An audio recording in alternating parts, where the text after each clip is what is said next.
Good afternoon, everyone, and welcome to the special meeting of the Yountville Town Council, our budget workshop number 2 for, Wednesday, May 10th, 2017. I'll call the meeting to order and ask for roll call, please. Here. Here. Councilmember Moeller. Here. Vice Mayor Dorenbecker. Here. Mayor Dunbar. Here. Please join us in the Pledge of Allegiance. I pledge allegiance to the flag of the United States of America and to the republic for which it stands, one nation, under God, indivisible, with liberty and justice for all. Thank you. Next up is adoption of today's budget workshop agenda. Is there a motion for the agenda? I move to adopt the agenda. Thank you. All in favor? Aye. That passes unanimously. Public comment on anything not on today's agenda. Is it about the budget? It's general over, but this is budget session number 2. Yes, What happened to 1? we already had it. February. Yes, February. Okay, but you're still going to have the other one. Why don't you go ahead and bring up your comment, even if it's going to be covered later in the agenda? But you are going to have the other one, May 22nd? Yes. Okay. These are just general comments overview, then I won't be buzzing you. Okay. Okay. Thank you very much for letting me do this. My name is Carly Wright, R-A-Y-F-F, and I want you to know that I really care about this stuff, and so do a lot of other people, because today they were saying, oh, tell them this, tell them that, do this and that, and why aren't they here? I don't know, but they do care. Anyway, it goes without saying that our police department, our fire department, keeping the streets clean, the water, all that stuff is important, the number one priorities. And we love our townwide garage sale. We love our townwide pickup, the summer party that you give for us each summer. Those things are all great. So I have nothing to say about those except thank you. We're fortunate in our town, I believe, because I think we're fiscally sound. Although I haven't looked at the budget, I think we are pretty fiscally sound. I also believe we have a prudent, substantial emergency fund or savings fund that I know over the years you've been putting money into this fund just in case, so that's great. And I think you also have a steady flow of income from the TOT tax. We also, in this town, to use this money, we have a small population, mostly seniors, few children, lots of secondhand homeowners, and lots of tourists. So here's what I think about the budget. I think that we have a fairly large and well-paid staff as relevant to our population of mostly seniors, few children, and second homeowners. I think that we have plenty of staff to take care of our present needs, and feel that you should think twice before budgeting for more, because it would mean more future pensions, more of that kind of thing, that you would be pushing yourself out into the future commitments that maybe we don't need. So this brings us to the budget, which is like a nice big pie that you can slice any way you want. And I would like to personally see, and some of the people today told me they would like to see smaller slices of this pie to go over to staffing and hiring and tearing up the streets and repaving whatever they are. Some of that I know is necessary, or replanting the parks and bureaucratic administration. And we would like to see larger slices of the pie go for the recreation or the things that directly benefit the seniors and the children, such as, I know this is an old thing I say all the time, the swimming pool, free for local children. There are not that many of them. You're never going to make money on the swimming pool. That would be something nice to give them. People today were saying, yoga's $14. That's a lot of money for a person. Something like that might be reconsidered when you redo your budget, and good luck. I know it's a lot of work. Thank you. Thank you. Would our other member of the public like to make a general comment? No. It looks like you have some. Good. Thank you for supporting our local business. Seeing no other public comment, we'll move right ahead to our first item, 6A, General Fund Summary. And I'll just acknowledge that unfortunately our finance director is out sick today. I know this is one of her most exciting days of the year. So we have our interim deputy part-time finance director in training, our town manager. Thank you, Mayor, Council, and audience. I just want to remind everybody that we are live and video streaming, and we'll be archiving the budget workshop. And I also want to remind everybody, and especially since we do have a new council in the audience, this is a workshop. As such, workshops are a little less formal. So just for everybody, you're going to be hearing presentations and updates on the revenue streams, the expenditure plans, and some reports from the staff. And we want feedback. And we're going to show you what the trend lines are, and then we're going to do these in segments, and we're going to stop, ask for your feedback on those, and then move on. So typically in this format, you provide feedback and consensus direction on where the budget's at, and if there's changes or modifications that you would like, and there's consensus direction, then we make those. I do want to remind us the speaker question, this is budget workshop number 2, focusing on the general fund, and then budget number 2 will focus on public works and our enterprise funds. Number 3. I just want, but this is not so casual that we're not going to follow our normal protocols, so I don't want, we're not going to be interrupting presentations, or we're going to be asking questions like we normally do, but we will do that after each of the major categories. Correct. To make that clear for council and staff. And with that, as you pointed out, I will be filling in for the finance director. I do have a pretty good grasp of the ins and outs, but if there is a particular area, I may defer, and we will find. Also want to point out, we're going to focus on a PowerPoint presentation. I'm pleased to report that there are 35% less slides than last year. We actually did the math. Fewer slides, 10% more data. So for the purpose of the presentation, we're going to highlight using the PowerPoint, but you also have the detailed draft budget.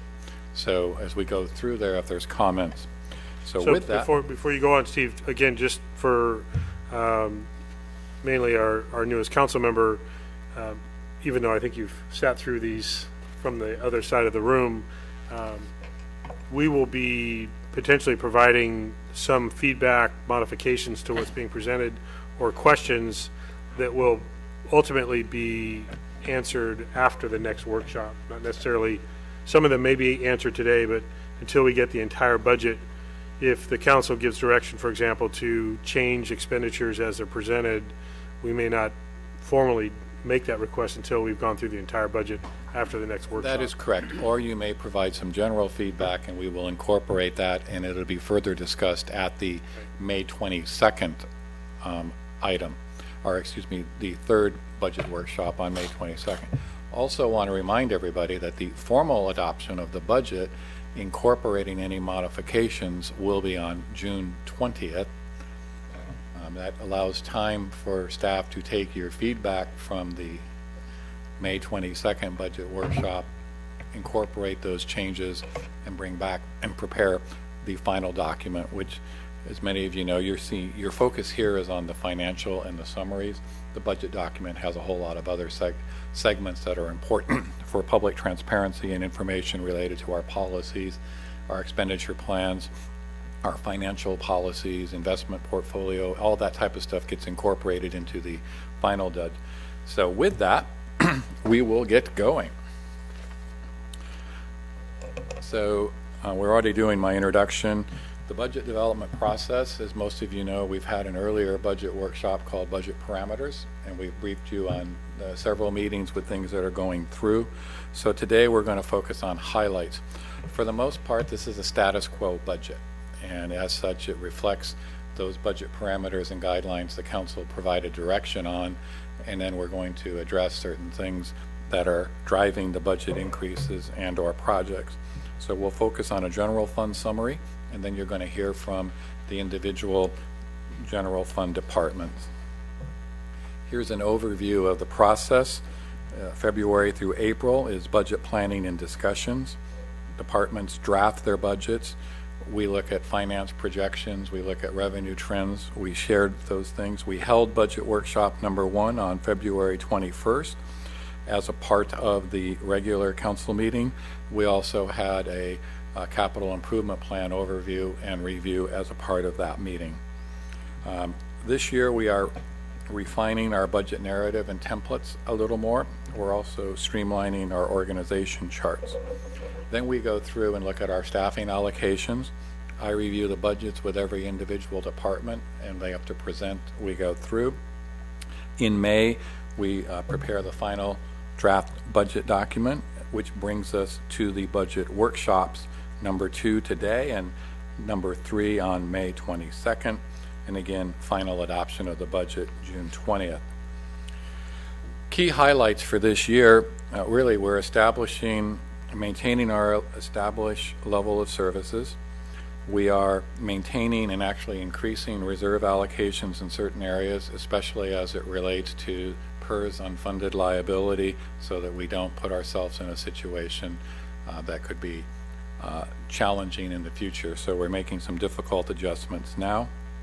We will finish year 2 of the general plan update, and we are adjusting revenues based on the updated master fee schedule and any new fees. We are also refining our internal service funds. As many of you may recall, the Capital Projects Fund 50 has sort of been a catch-all for funds and special projects that are larger ticket. What we're doing now is transitioning to the Capital Projects Fund will be used primarily for new projects, and we're instituting and funding internal service replacement funds. So you'll note that we have the Facilities Repair and Replacement Fund 81, Fleet Tools and Equipment Replacement Fund. So what this does is we're setting up if you will, putting a small amount of money away annually to replace in 15 years the town hall air conditioning system. So we're doing that, and this is a byproduct of the efforts that we have on our asset management system, where we're able to better track the assets and work on a more appropriate and timely replacement fund structure. We are also pulling the PEG, which is the restricted fund that is from cable franchise fees. That had been a line item in the general fund, and it will be its own. And then the new fund we've established this year is also the PERS Unfunded Accrued Liability Reserve Fund, and that is the additional payments and then getting money ahead in banking for the future to have funding in addition to our internal employee allocation for PERS. Highlights again in brief. The budget reflects the labor agreement at 3.3% for salary increases. We're showing a projected 9% increase based in medical premiums from CalPERS. We're continuing to fund our OPEB at 14%. We are fully funding our OPEB obligation, and with allocated out to the departments. You won't see it because the council's made the decision to establish a PERS OPEB irrevocable trust. I am pleased to report that now that trust fund is over $2 million. So we have taken a very successful action to establish a irrevocable trust to fund our retiree medical costs for retirees, and we're paying for the current amount and putting more into the reserve trust fund. $175,000 to complete the general plan update, phase 2. So for anybody that's doing math, we're actually a little bit under the $800,000 project budget because we put $600,000 in last year, and we'll be doing $175,000 this year.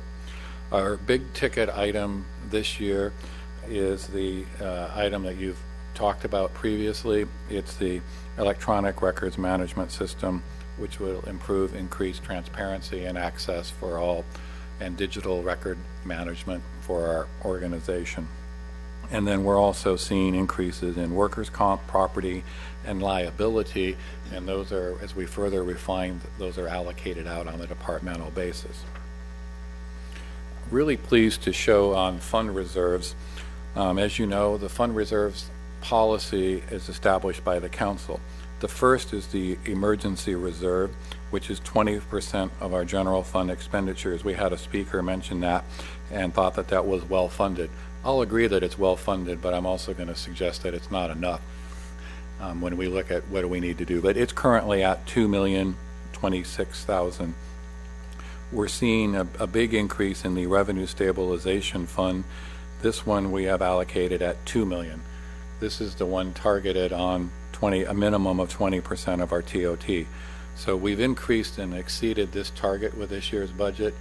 This is also, if you will, sort of the first reserve that we would use, because this is where if revenue came in light, this is where we would see it first.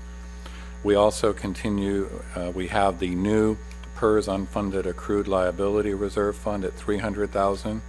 We maintain $50,000 in reserves in case we have insurance liability claims to fund our self-insured deductible. And we commit $250,000 for legal contingencies, and we assign $240,000 for budget contingencies.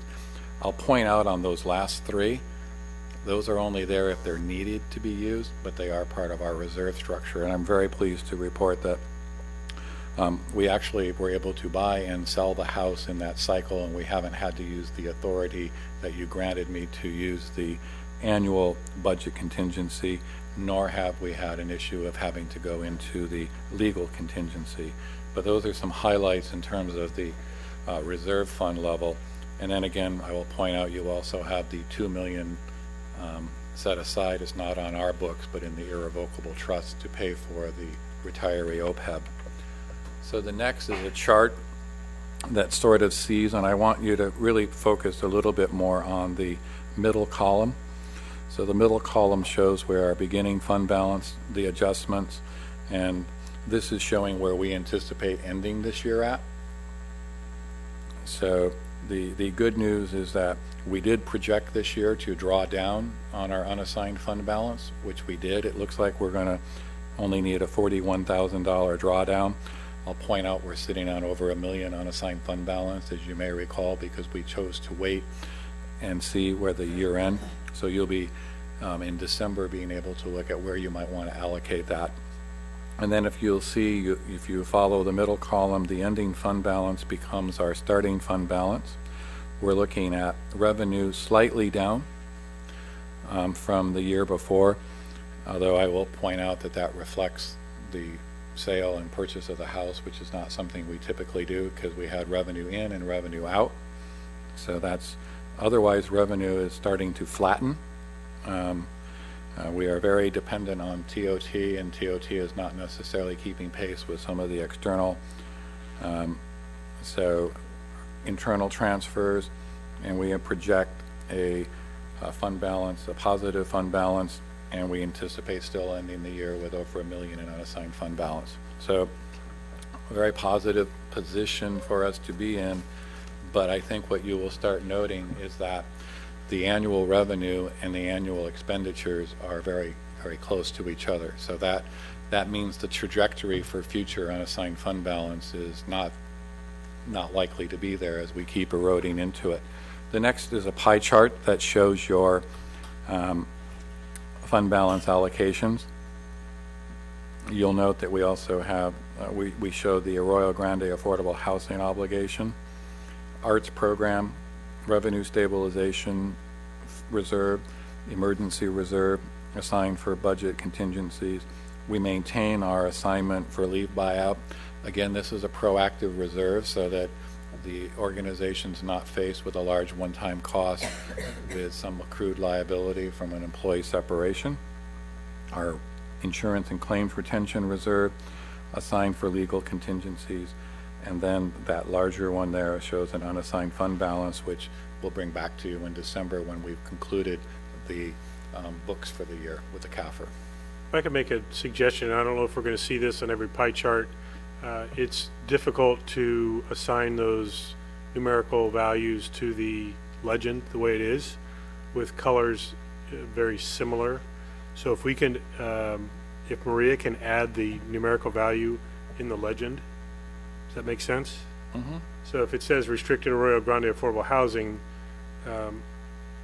there's a dark blue and a light blue and another light blue, for example. So just so it's more readily apparent, I think we can work on that. especially for the smaller segments.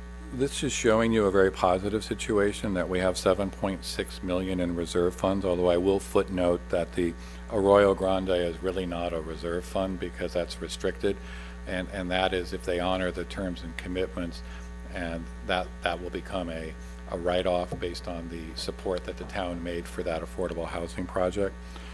So we can put dollar values, and then I will also point out that we have the $2 million in the irrevocable OPEB trust.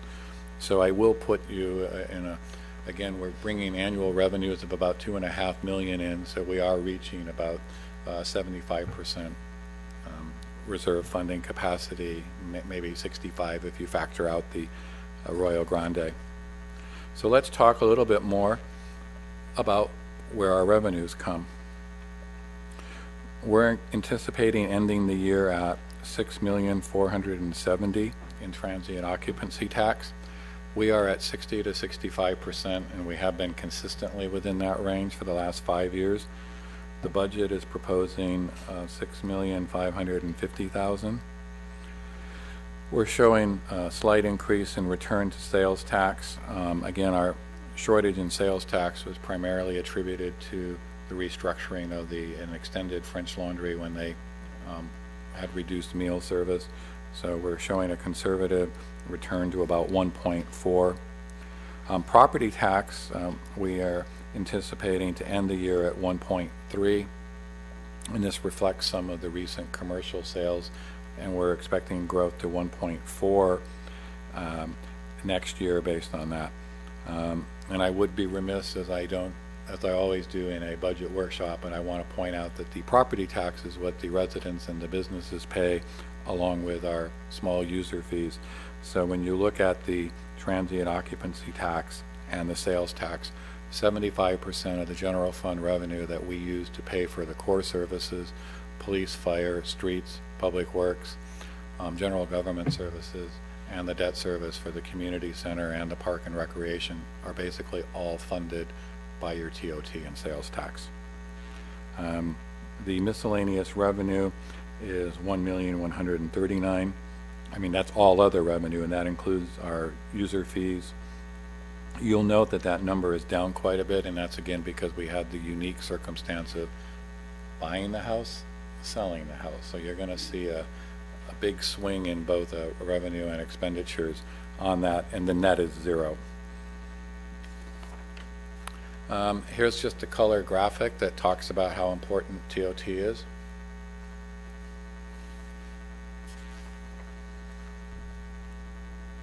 And then here is the percentage breakdown that reinforces what we were just talking about. In this particular year's projected budget, transient occupancy tax will account for 62% of our $10.5 million in revenue. Parks and recreation fees in total, including the community center rentals and things like that, account for 3%. Charges for service is 2%. The property tax that our residents and business owners pay is 13%. Sales tax is 14%.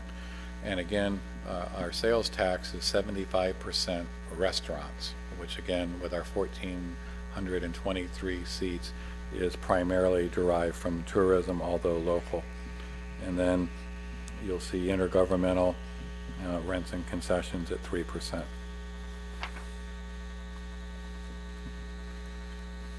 General fund transfers in and out. This is the area that can be a little bit confusing, and what we will try to do here is show. The reason I say it can be confusing is you need to think of the transfers section of the budget as a clearinghouse. Money in some cases comes in from different sources, sometimes the general fund, sometimes external.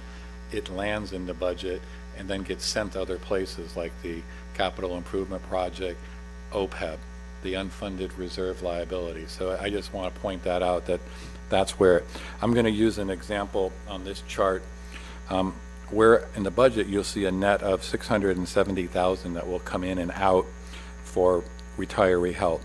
Retiree health is costing us $127,000. So we directly pay that, and then we transfer $543,000 to the OPEB trust. So when you see the transfer item, you're going to see the 670 come in, but 127 of it will go to PERS, 543. When you look at the next example, the new PERS unfunded actuarial liability reserve that we've established actually has a total value of $926,000. $300 is an allocation, just money from the general fund. $259,000 is derived from our employee allocation and then $366,000 of that is from the reserve that you funded with the prior unfunded assigned allocation. And then we've established the new facilities repair and replacement funds, and they have some expenditures in those at 62 and 90,000. And I think the key thing here, again, in just short principle, we're going to spend a little bit of money out of them every year, but our goal is to keep adding more money so that those repair and replacement of existing facilities, vehicles will be initially funded out of those funds rather than as they have historically been out of the Capital Projects Fund 50. Can I just make a quick general comment? Okay. Just why I think this is very important, even though I think, since I'm not a budget person, incredibly boring. If St. Helena had done something like this, they would have been able to see that some of their big millions of dollars of missing money would have been caught this way. So I think it's very good that we do that. Thank you. The other thing you'll note is our two debt obligations, the $668,000 to pay for the community center and the $330,000 for the town hall renovations, Madison Street, and Madison and Young. And then we have an allocation, a transfer from the general fund of $300 to the capital projects fund to restore fund balance so that can be used for future projects. And then the tourism improvement district brings in $10,000 per the formula to the town for administering the TID. So with that, there's more detail in the budget, and if you have questions about the transfers in and out, but I'm just trying to give you a quick summary of how that works. All right.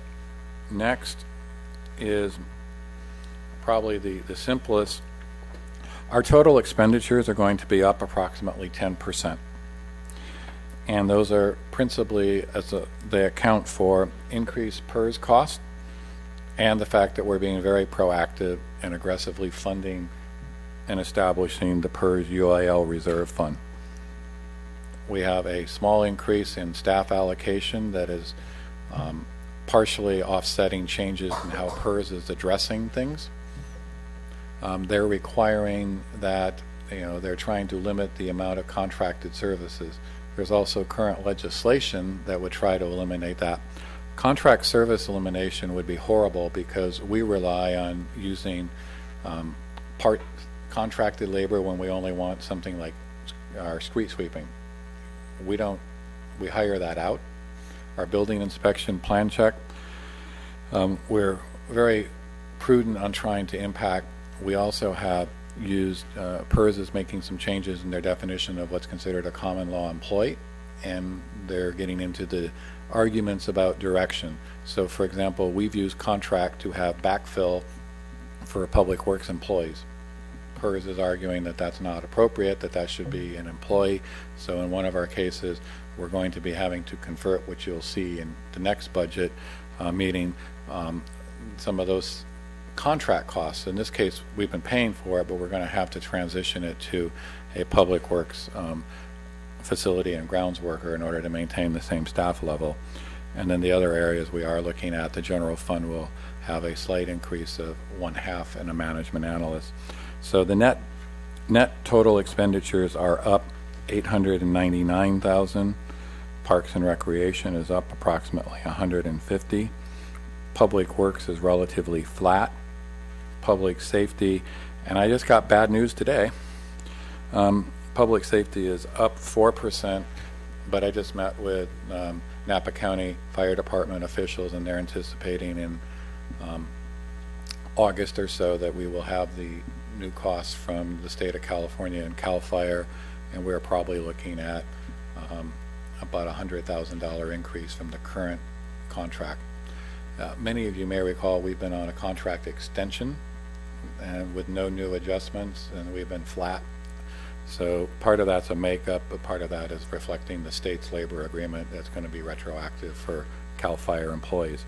So I'll be fine-tuning that one, and that will probably be a mid-year budget adjustment. It won't necessarily, the way that we budget for fire has a contract maximum amount, and then there's an offset for fire tax credit. So we've generally been within that number. So you will see the maximum number go up by about 100,000. So I would anticipate it'll be a 70,000 real hit when they fully implement the contract. But I need to see some of the details on that yet. So that's a hot off the press footnote. Planning and building is down, and that's because they came up principally to start staffing up in a lot of the efforts associated with the general plan adjustment, so that's expected. Housing looks like it took a big dive, and again, that's, you'll note, the housing program bought the house, sold the house, so we aren't going to anticipate doing that every year. And then again, general government is taking the biggest hit on the increase because we have most functions, most employees, and the core cost. So again, that's being driven by PERS and the electronic records management program, which is a special project this year. So with that, I am going to allow, well, we can stop there, take questions and comments and direction, and then we will move into departmental reviews. Any questions on the general fund summary? Councilmember Dorman? Thank you. I noticed that line 1015 community promotion is down 90,000, and I saw that it was coming in some other places. Will that net out? It's just being reallocated to other departments. Is that how that Correct, but works? we'll go into the departmental Okay. detail when we get into Okay. that. They'll actually give you a profile of what's new and what's changed in the department details. Okay, and this may be also a hold it till later question, and I think you hit on this, that you touched on it. Other revenue is down approximately 600,000, and that had something to do with buying the house? Yeah, it does, Okay, especially when it comes in at 300,000 in raw numbers. okay, just wanted to make sure I heard that right. And where, the records management program, where is that where should I look for that $200,000? The town clerk, if you remember, you had the presentation a little bit ago, and the town clerk will address that in her budget detail. I mean, it's in the town clerk's budget because we have to put things someplace, but I want everybody to realize the electronic records management system is an agency-wide system. So it's going to have a spike in the town clerk's budget, but then that budget will come back down the following year because, you know, there'll be software licensing costs associated with it, but it's really a one-time type of purchase. Thank you. Any other questions? Vice I Mayor? think that answered mine, but so the $889,451 is PERS and the record management system, is that correct? Principally, I mean, that's what, when you ask me, what is driving our increased cost? And it will be, we have small, modest salary adjustment, so your labor costs are going up. Some of that includes your medical bills. But the big one is we're putting a lot of money aggressively into getting in front of the PERS reserve issue rather than being on the wrong side of it. And then we have a $200,000 project. So when you put those two together, you know, that's the big chunk of it. Thank you. There's been significant discussion, especially through the League of California Cities, about the dire condition of the future of PERS, and that many cities have not proactively funded and are going to be in a very serious problem in the coming years, and we're working diligently to make sure we avoid that problem. And that's why we're being perhaps overly aggressive. I mean, we still have healthy reserves, but I think what we're attempting to do is, one, PERS had a normal employee contribution rate, because you need to remember all of our employees pay their employee share. But PERS sends us the bill when things, and PERS instituted, you may recall Maria and I gave you a briefing about a year ago that they started doing what they called a, well, we're not going to change the annual rate, we're just going to give you a lump sum bill at the end of the year, and please give us 220,000 more. So they're continuing to do that. So what we've done is we're using our normal rate, we're taking the last allocation that PERS gave us, factoring that into the payroll rate, and then we're setting even more aside. That way, until we get through that and there's some stabilization, then we will be able to feel a little bit more comfortable. We're also having discussions with PARS, the person we work with for our irrevocable trust fund, about using some of the PERS reserve money and trying to invest that and see if we can establish something. So we're doing some homework on those areas. The other thing I would also say on a homework basis, I've been reaching out to our financial advisor and looking at whether the timing for taking a look at refinancing the community center bond makes sense. So there's some things that Maria and I will be busy on post budget that all affect some of the things that we do to potentially improve revenue stream and or reduce expenditures. The other thing that's related to that is, in addition to the PERS rate changing, is the climate in the political climate right now is having a strong influence in what the board is considering in terms of their investments. And again, the league has taken this on as a conversation. For example, there was a decision some years ago to divest from all tobacco-related investments by PERS, and that resulted in a $2 billion loss of revenue in the fund. There's talk about that as it relates to things like the Dakota Pipeline project and other kind of volatile national topics, but there are very real financial implications when political positions are taken and divestments are made and reinvestment is not as lucrative. So that's an ongoing conversation also. You are correct in that sometimes the PERS board chooses to make political statements using the assets and obligations of those that don't belong to them. So it is something that is being more widely discussed in terms of it. But right now what I would say is that's our number one driver.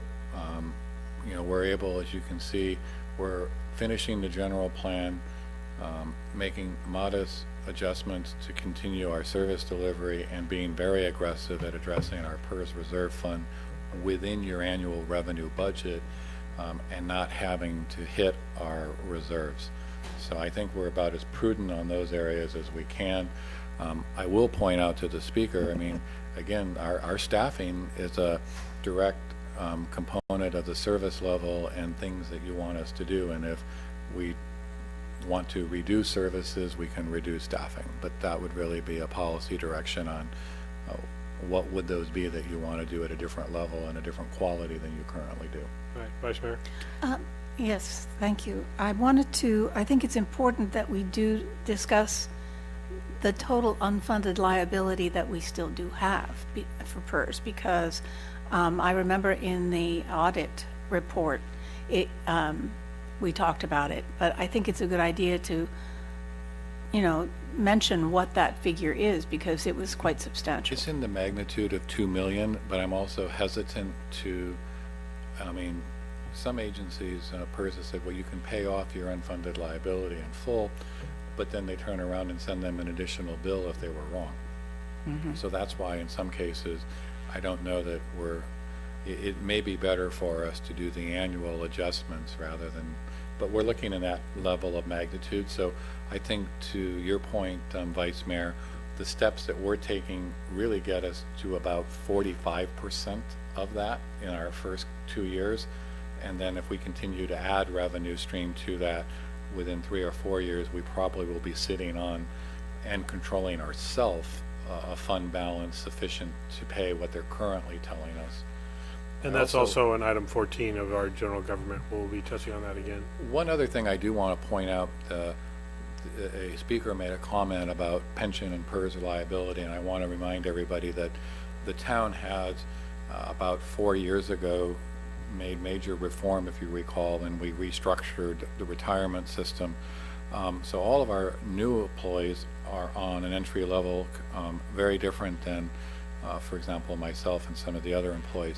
We're reaching the point where about 50% of our employees now are on the modified new PERS program.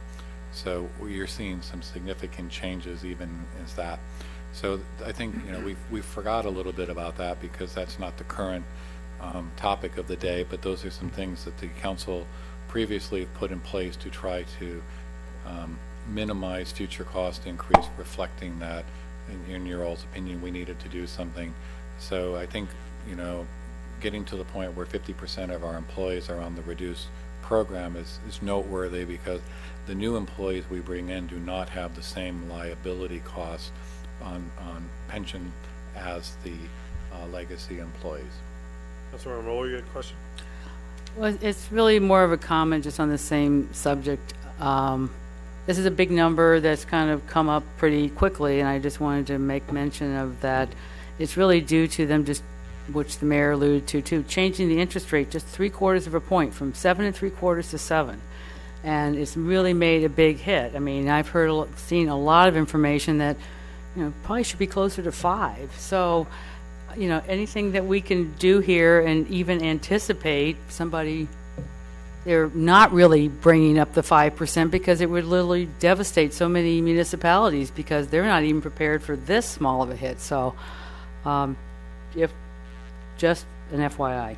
Yeah, it sounds like 7 is almost a guarantee, and they're talking about 6 3/4 or 6.5 being worst case scenario in the very near future. I think within the next 3 to 5 years, you need to expect that. Yeah. Anything else we can touch on as we get to item 14 on that?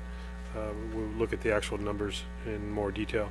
So let's move ahead. We've got a lot of items in general government, so let's go ahead and proceed with that. All right. Under general government, we're going to be talking briefly about town council, town clerk, PEG, non-departmental, information technology and telecommunications, community promotions, town manager, risk management, and town attorney. Thank you. Oh,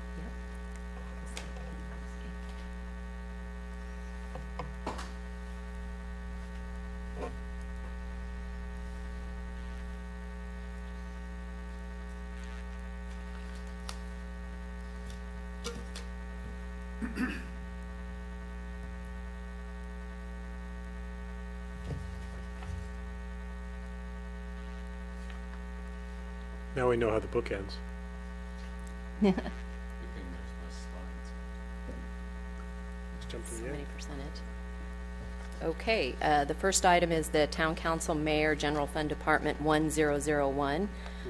The goals and objectives for next fiscal year are adopt and maintain a balanced budget and increase reserve fund balances where possible, provide policy direction for implementation of Town Council's strategic plan and key initiatives, work with Town Advisory Committee and continue with Envision Yountville General Plan Update, and monitor and evaluate marijuana policy development based on state law and regional activities. The budget highlights for this department is host the Board and Commission Volunteer Appreciation Dinner and Employee Appreciation Event, and to conduct annual council planning retreat and strategic plan check-in. In terms of the supplies and services, you'll see that we've increased the conference and travel account from $10,000 to $14,000, and that's in support of 3 council members representing the town on the League of California Cities, the mayor on the executive board, and 2 council members on 2 policy committees. So we've increased that travel amount.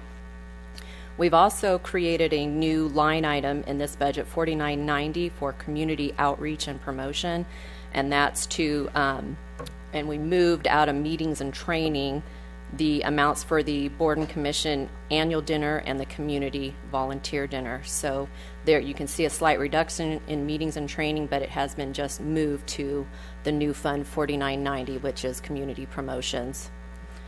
So it's just totaling those numbers. It's $33,375, which is just about $875 more than last year's budget for those 2. Those are the significant increases for that budget. Okay, I've got 3 questions, but I'll ask if anyone else has questions before I have them. While we're talking about, so health insurance, I saw 4040 has gone, line 4040 has gone up to 37,620. We have additional coverage of council. Is that what's happening? Is that, yeah, I'm not sure Yes. about that. Okay. Okay. Going back to the highlights and the goals, objectives for 17-18. Actually, these are probably both under goals and objectives. I think we should list somewhere in here about, unless I missed it, the ongoing short-term rental, Airbnb, home away, I'll call it status, especially following San Francisco's agreement with those two online booking agencies to monitor renters. That's going to be an ongoing effort that we're going to need to follow up on as we implement our new rental policy. Okay. That is showing in the highlights. It's just not in our summary. We just captured 3 or 4. So Okay. it does say under the 21718 goals, evaluate and monitor short-term rentals. But specifically as it relates to our having filed documents to subpoena records of Okay. Airbnb and home away. Okay. I don't want Oh, that yeah. to get lost specifically. It's about that agreement, because if we can get Airbnb and home away to be obligated to provide monitoring information of renters, that would reinforce our rental policy. The two other items, just for note, ongoing engagement with Department of Veterans Affairs as it relates to the Facilities Master Plan review and the Service Delivery review at the Veterans Home. Those conversations continue. And also, there will be ongoing conversations with the Napa Unified School District as it relates to the Yountville Elementary School, long-term sustainability and revenue generation. So not only the subcommittee that's been formed will continue meeting, I think, quarterly, but just so that, and also there's a 2x2 that's been established for the town council and district staff for ongoing dialogue there. So I'd like to just include those in some of the goals and objectives. Certainly, we can add those, and those will get reflected on your narrative section. Right. Thank you. Anything else with this council mayor section? Okay, moving on. Moving on. Okay. Next is There's going a big to spike be in the town clerk budget. Oh, did Big. we mention LAFCO here? In what context? When you were adding, I'm now representing LAFCO, so under council appointments. okay. Yeah, that's a good one. Okay. In the narrative for council, mayor and council, yeah. Let me get that. Gotcha. Okay.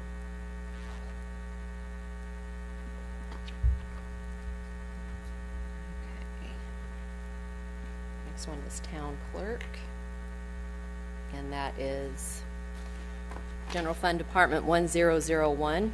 And the goals and objectives for that department are adopt and maintain, whoops, that's wrong. Town clerk, let me correct that. General Fund Department 1110. And the goals and objectives for that are the records management program and trustworthy electronic content management system.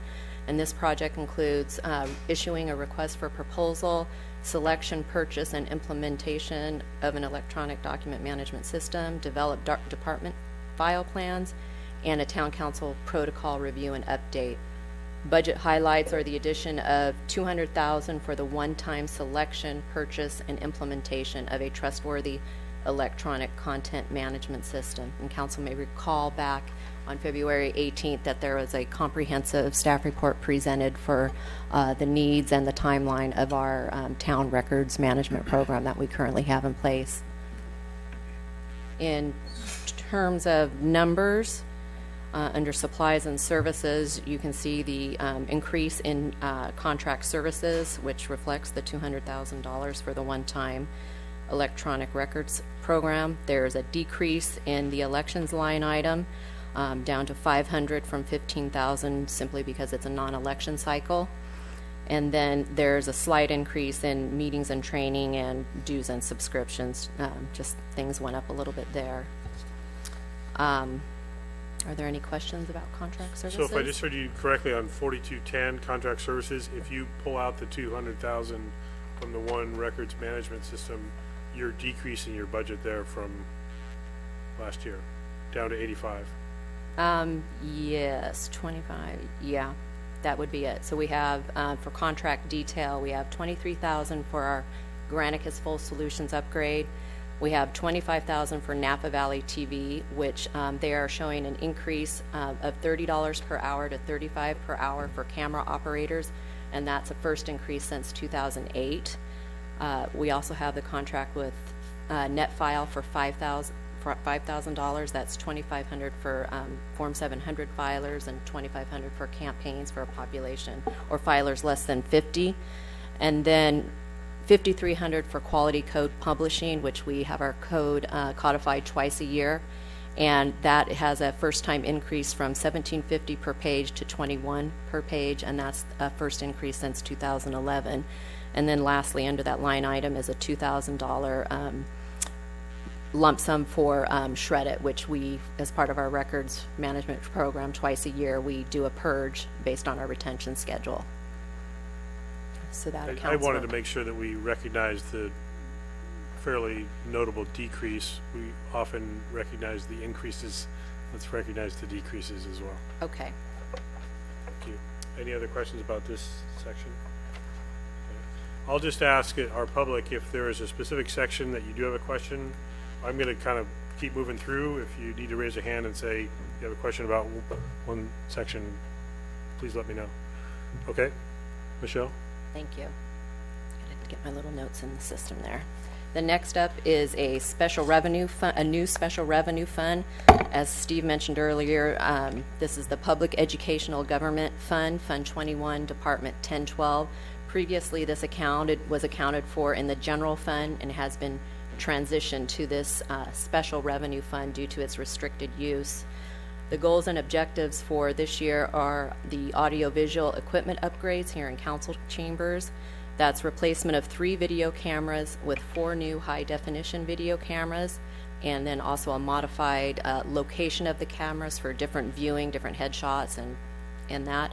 Then there's the replacement of a video switcher to support high-definition cameras, addition of multi-zone amplifier, which controls speakers individually rather than simultaneously, and then a wireless HDMI system.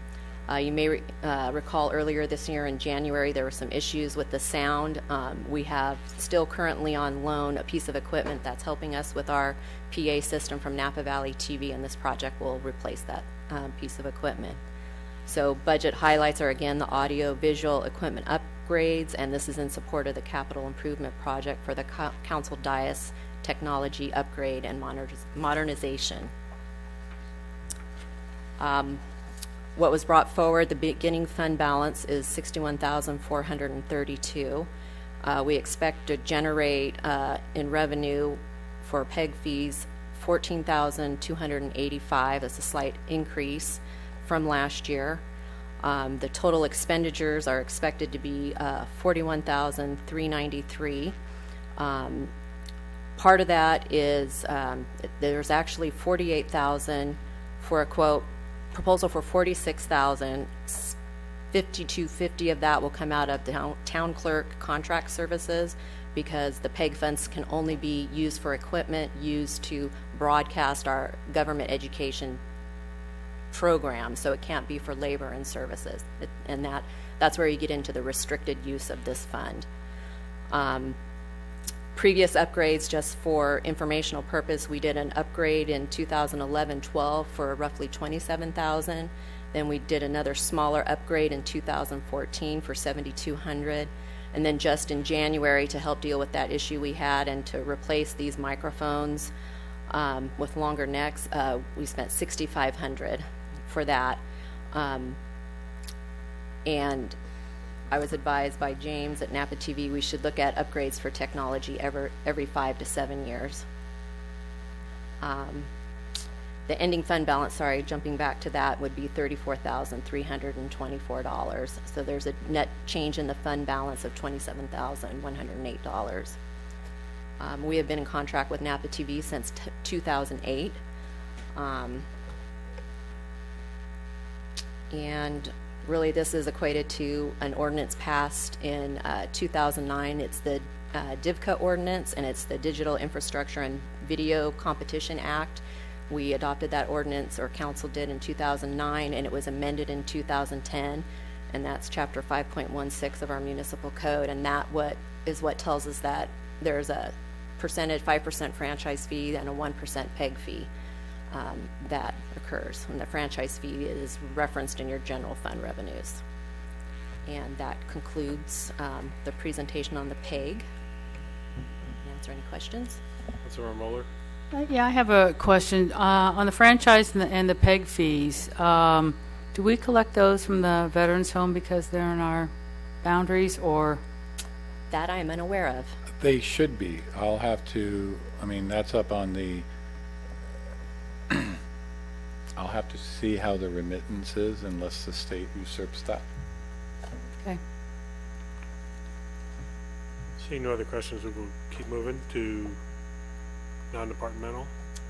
Good afternoon. I'm going to be presenting on non-departmental. So the non-departmental budget kind of accounts for a variety of costs that aren't really associated with a particular department. We actually account for the Napa County Animal Shelter and just a few other administrative fees and association fees. So just a little bit about some of the goals and objectives. You've had a strategic planning retreat and sessions that you've done this year, so we'll continue to work on that. And then we'll also continue to fund the animal shelter out of this budget. And then, as I mentioned, continue active participation in professional associations such as LAFCO and the League of California Cities. And you can actually look at some detail in the narrative, kind of expands on that. So for some budget highlights, we've budgeted $15,000 for an annual town council planning retreat. And previously, the wayfinding sign program was budgeted here, but we've actually moved that into planning because it's really something that planning does. So we've made that change. And then we budgeted about $5,000 for potential additional costs with the upgrades that are going on in this very room. And then most noticeably, we had $150,000 that was previously budgeted here for leave buyout, and we've moved that into a different location in the budget. And Steve, I don't know if you want to touch on that. What I would say on that one, what we actually used is we took the budgeted amount and created the reserve fund. So that way you won't see an increase every year, but we'll add to that and establish that for a reserve. Okay, So that's one of those reserves that I mentioned earlier. right. Okay. So if there are no additional questions, I'm going to move on to our next department. Okay. So I'm going to be speaking about. Councilmember Dorman? Oh, sorry. On non-departmental, so we have $5,000 in there for council chamber update, is that correct? Yes. And so this was some approved in a previous budget? I mean, do we have a total cost on what it will be, what the project will be? Correct. This is possible, Councilmember Dorman. What we're looking at is because we're going to evolve into the tail end of the fiscal year. We may not need this, and it's really a prudent effort, but this is to finish the what we call the wings and to get the electrical upgrade, the charger, the utilities, and then the staff changing component. So it's all in there. I really, it's just very conservative, and but we're anticipating we may actually have it all funded and completed yet this budget year, but that's where that's coming from. Okay. But the question was total cost of the upgrades to the council chambers Right. If you over have that, multiple budget cycles. if we have that, and if not, I can get it offline. from Will you. that be presented under Public Works, under the CIP? Well, most or- of the Well, it's projects past are done. budget, though. That's why I'm Past saying budget, it's yeah. the total probably is around it depends on how you incorporate the PEG stuff that we've been talking about. So the challenge we have is the modernization reflects a little bit of both. So you're looking at about 20,000 for the dais modifications and electrical upgrade. The budget also included replacing the chairs that you're sitting in and things like that. So The monitors. total- the monitors. So that's why I'm saying Microphones. that it's reflected. It's been going on for We're- probably a couple of years at We're least. winding down, and the next Painted the room. so you will get the signage will come up shortly. We aren't gonna we're gonna surprise ourselves and hope it'll be ready for a council meeting, and then the balance of this cleanup will be done. The tables have arrived, so we're getting close to it being done, and the carpentry work, and then the electrical modification will come in. And we're doing a combination of contracted out and using our own employees where we can. Okay, thank you. And then one more on line 4230, personnel services. This year, we budgeted 150, and is that the vacation leave buyout that has now moved somewhere else? Yes. Thank you. And again, that's like I say, we put that in and then we decided to make it a permanent reserve using that allocation. So you'll find that. Okay. IT. All right, so I'm going to be talking about IT, Department 1011. So some of the goals and objectives for the upcoming fiscal year include upgrading the network storage capacity. That's outlined a little bit in the narrative in terms of why. And then also upgrade all users to Office 365. And then continue just to maintain our network server environment for data storage. We have a lot going on. And then just continue to update the employee workstations per our replacement schedule. And then lastly, one of our goals is to maintain and enhance the town's website and really focusing on the department pages, making them accessible, interactive. We are continuing to do that right now as well.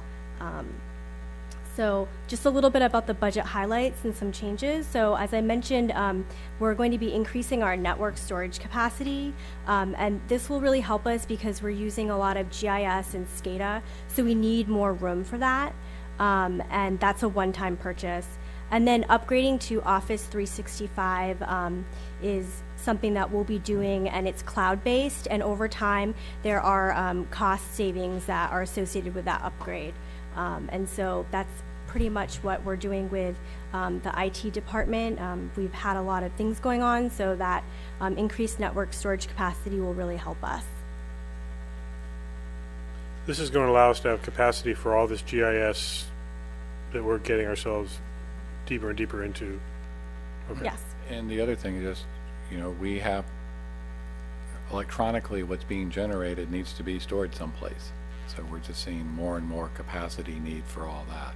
I know it feels like magic, right? That we all of a sudden have the Myville app with all this information available and the website, and it isn't magic. It actually The mapping, causes and well, cost investment like we're talking about. right, to your Right. point, there's software and staff time and energy that is put into using the tools.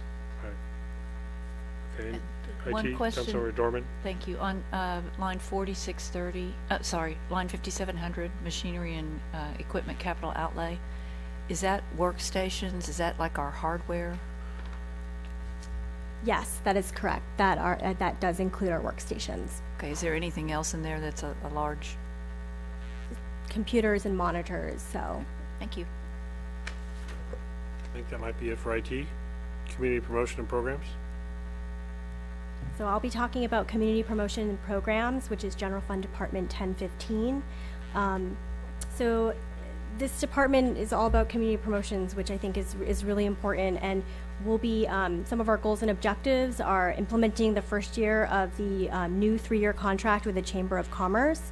And then this is where we also house the Yountville Arts Commission, so continuing to provide support for the gallery at the community center, the art walk, and other events that we have with the Yountville Arts Commission. This is where we also market and promote the Yountville Trolley, and where we also house the Yountville Connection, which is a newsletter that we produce each month.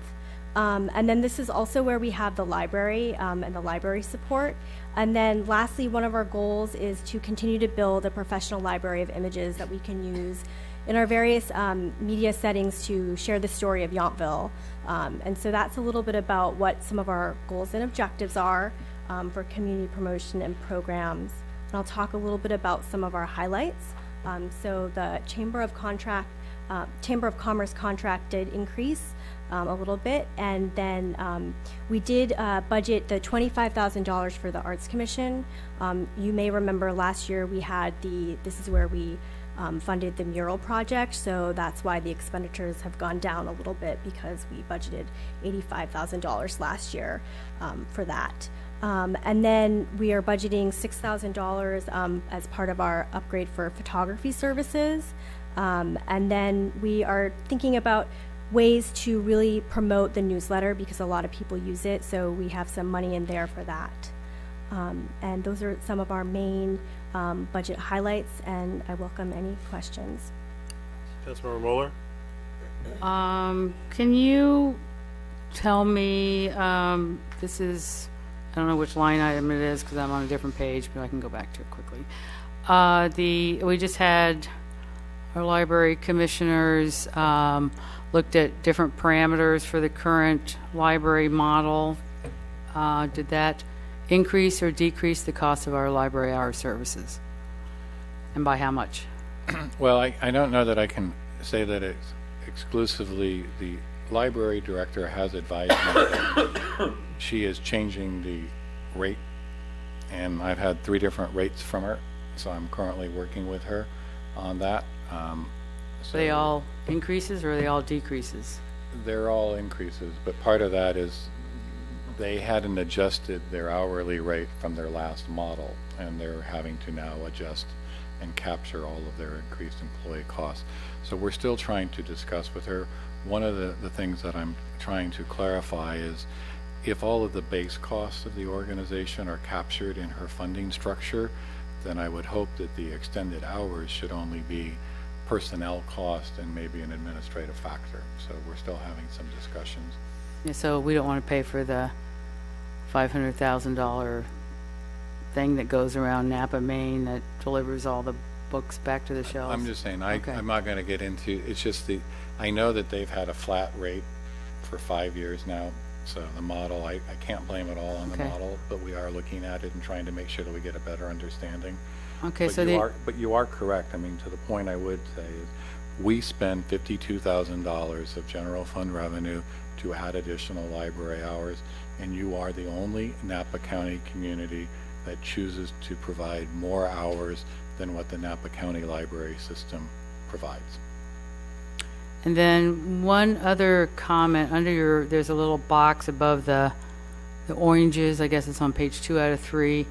It says as of March 2017, there were 17,275 passengers in the Yountville trolley.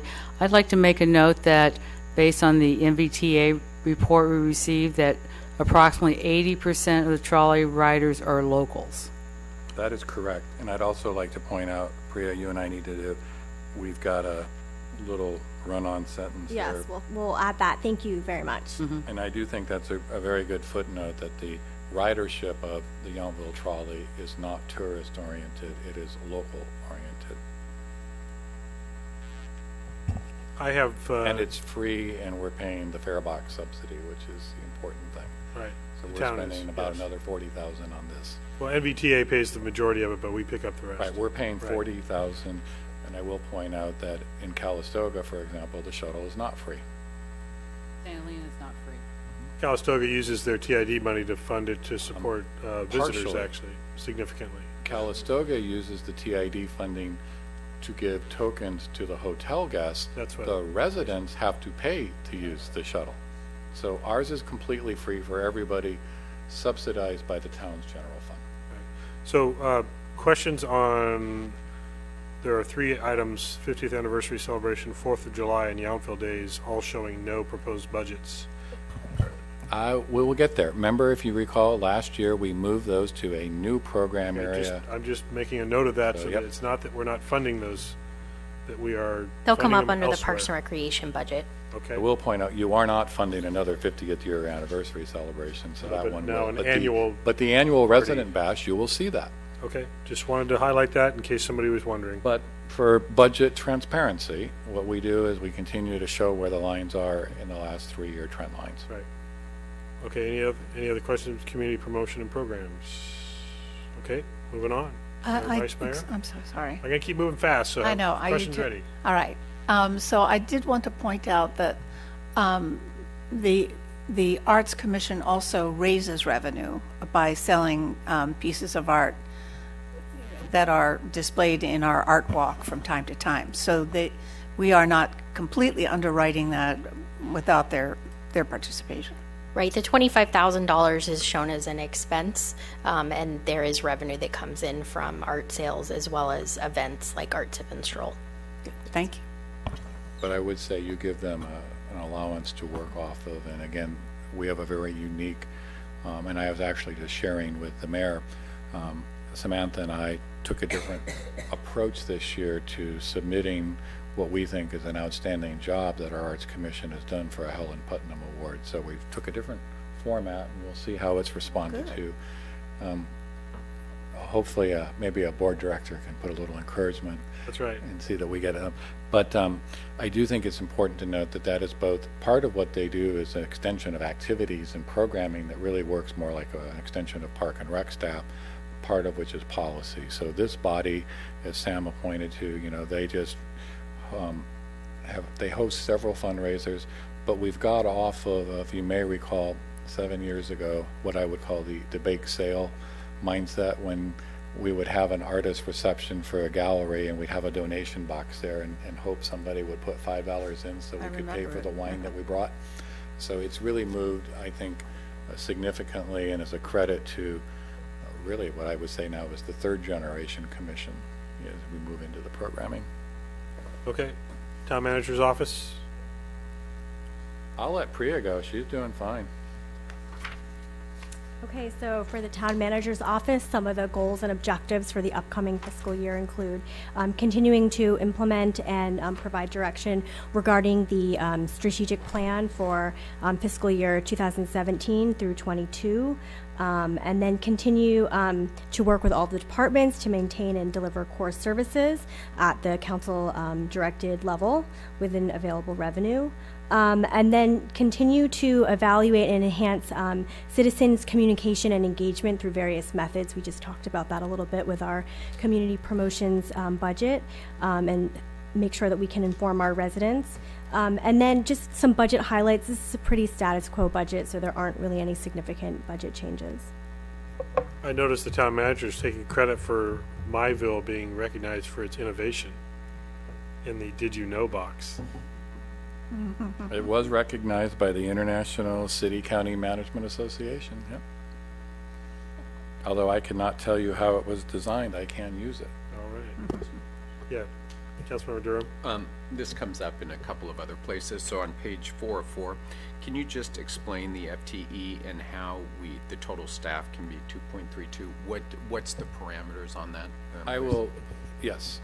You bring up the point that I'm out. A number of our employees are allocated, and allocated means that we take a portion of them and assign them to the departments and work areas.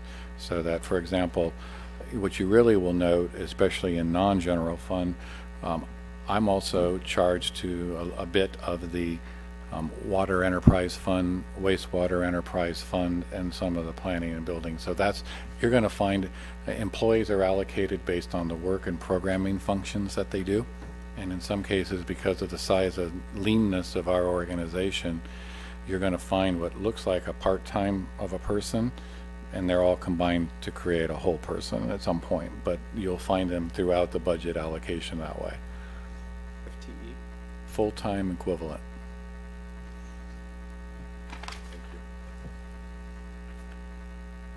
Any other questions in this section? Okay, moving on to risk management. All right, I'll cover something so Priya gets a break. Risk management is, again, one of the things is, you know, you've seen a presentation from Joanne Rennie with Parsac. We currently are generally viewed as a member in good standing, fairly active. But risk management, we have a claim reserve fund at $50,000. We're required by our Parsac membership to have at least $30,000 for our self-insured retention, which is the equivalent of a deductible. We also have $50,000 because we are responsible for resolving claims that might fall within the 0 and 10. So probably the most notable is that we get our insurance, workers' comp, liability, property insurance through Parsac, which is a public agency risk-sharing pool. I currently serve as the treasurer, and I'm on the executive committee.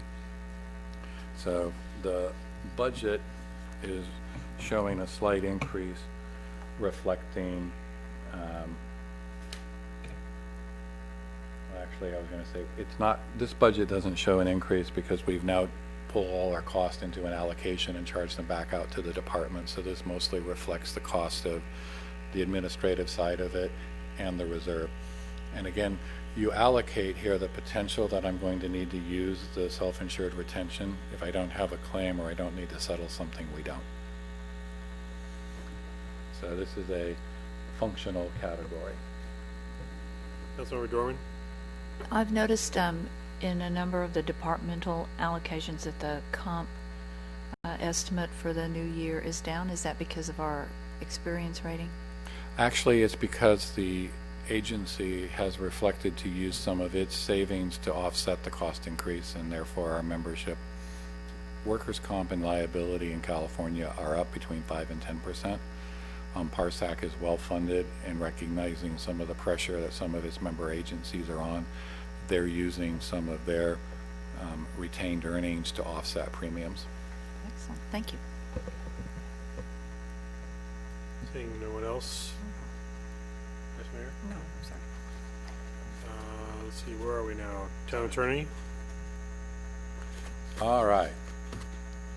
Gary was very happy to know that the town attorney was still budgeted, so I was having some fun with So him today.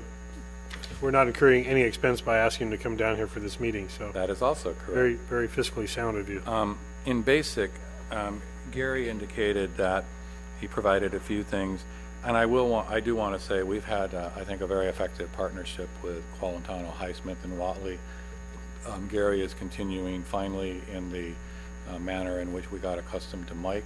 And again, we have a unique structure where they both serve as a town attorney to the council, but also on the staff side, we need them to be a part of the staff team, helping us to be effective at delivering, working on issues.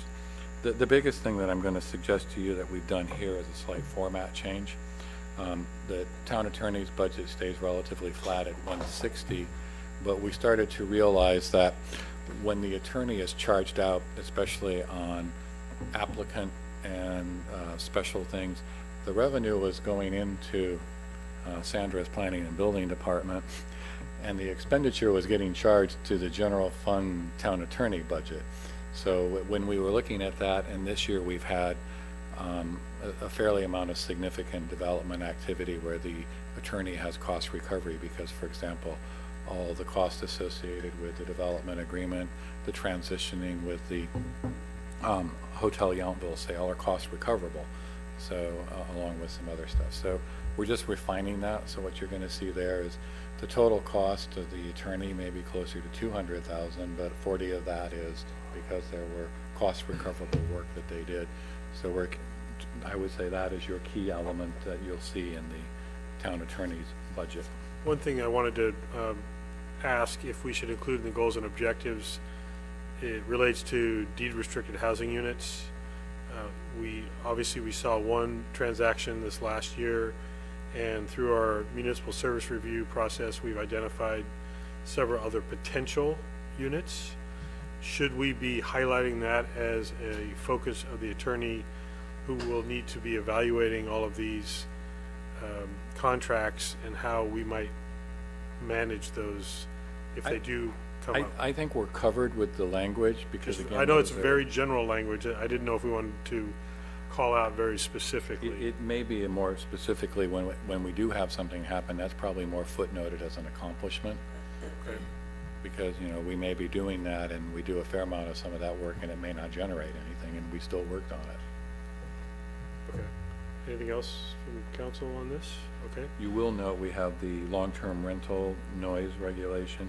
And what I would say is Gary and his firm is really, really good on code enforcement and some of those things, recognizing that we're getting encouragement from the council to be a little more attentive. And I hate to use the word aggressive, but I think in some cases when a party does not respond to our code enforcement efforts, we're certainly hearing from you all that you don't want us to take that as an answer, but to pursue it. So we are doing that, and in some cases that requires the support and involvement of the attorney's office.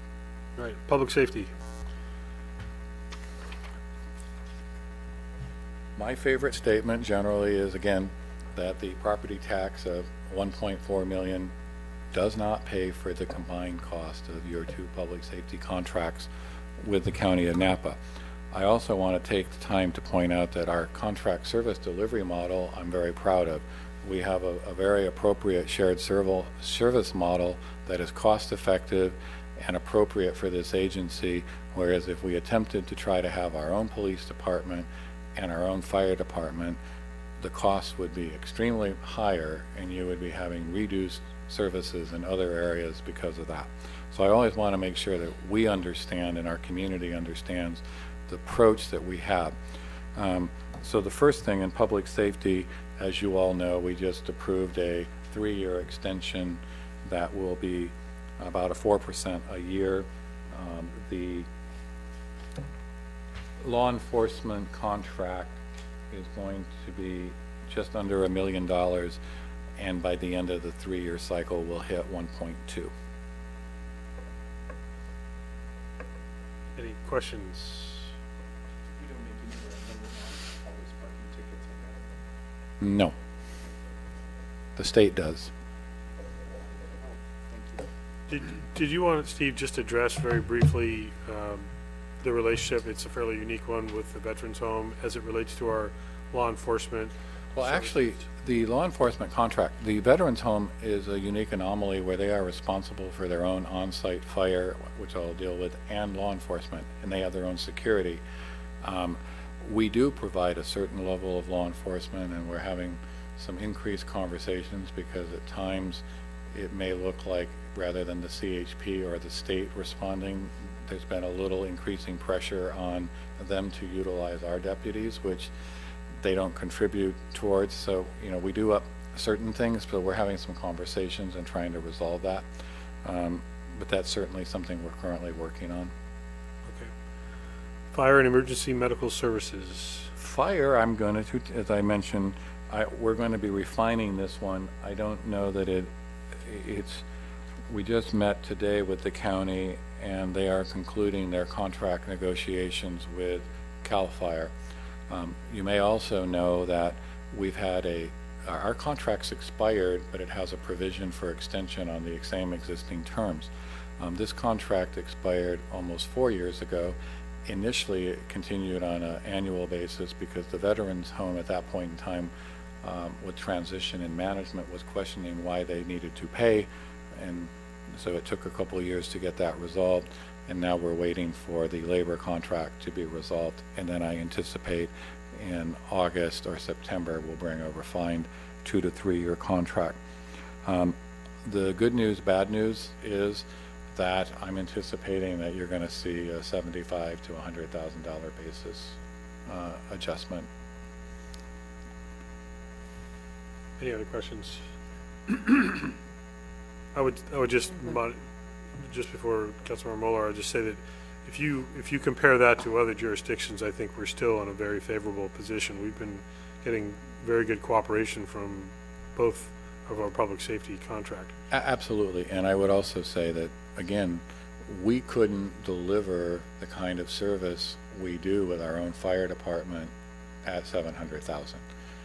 For those of you that may or may not know, St. Helena spends more than that for their volunteer fire department.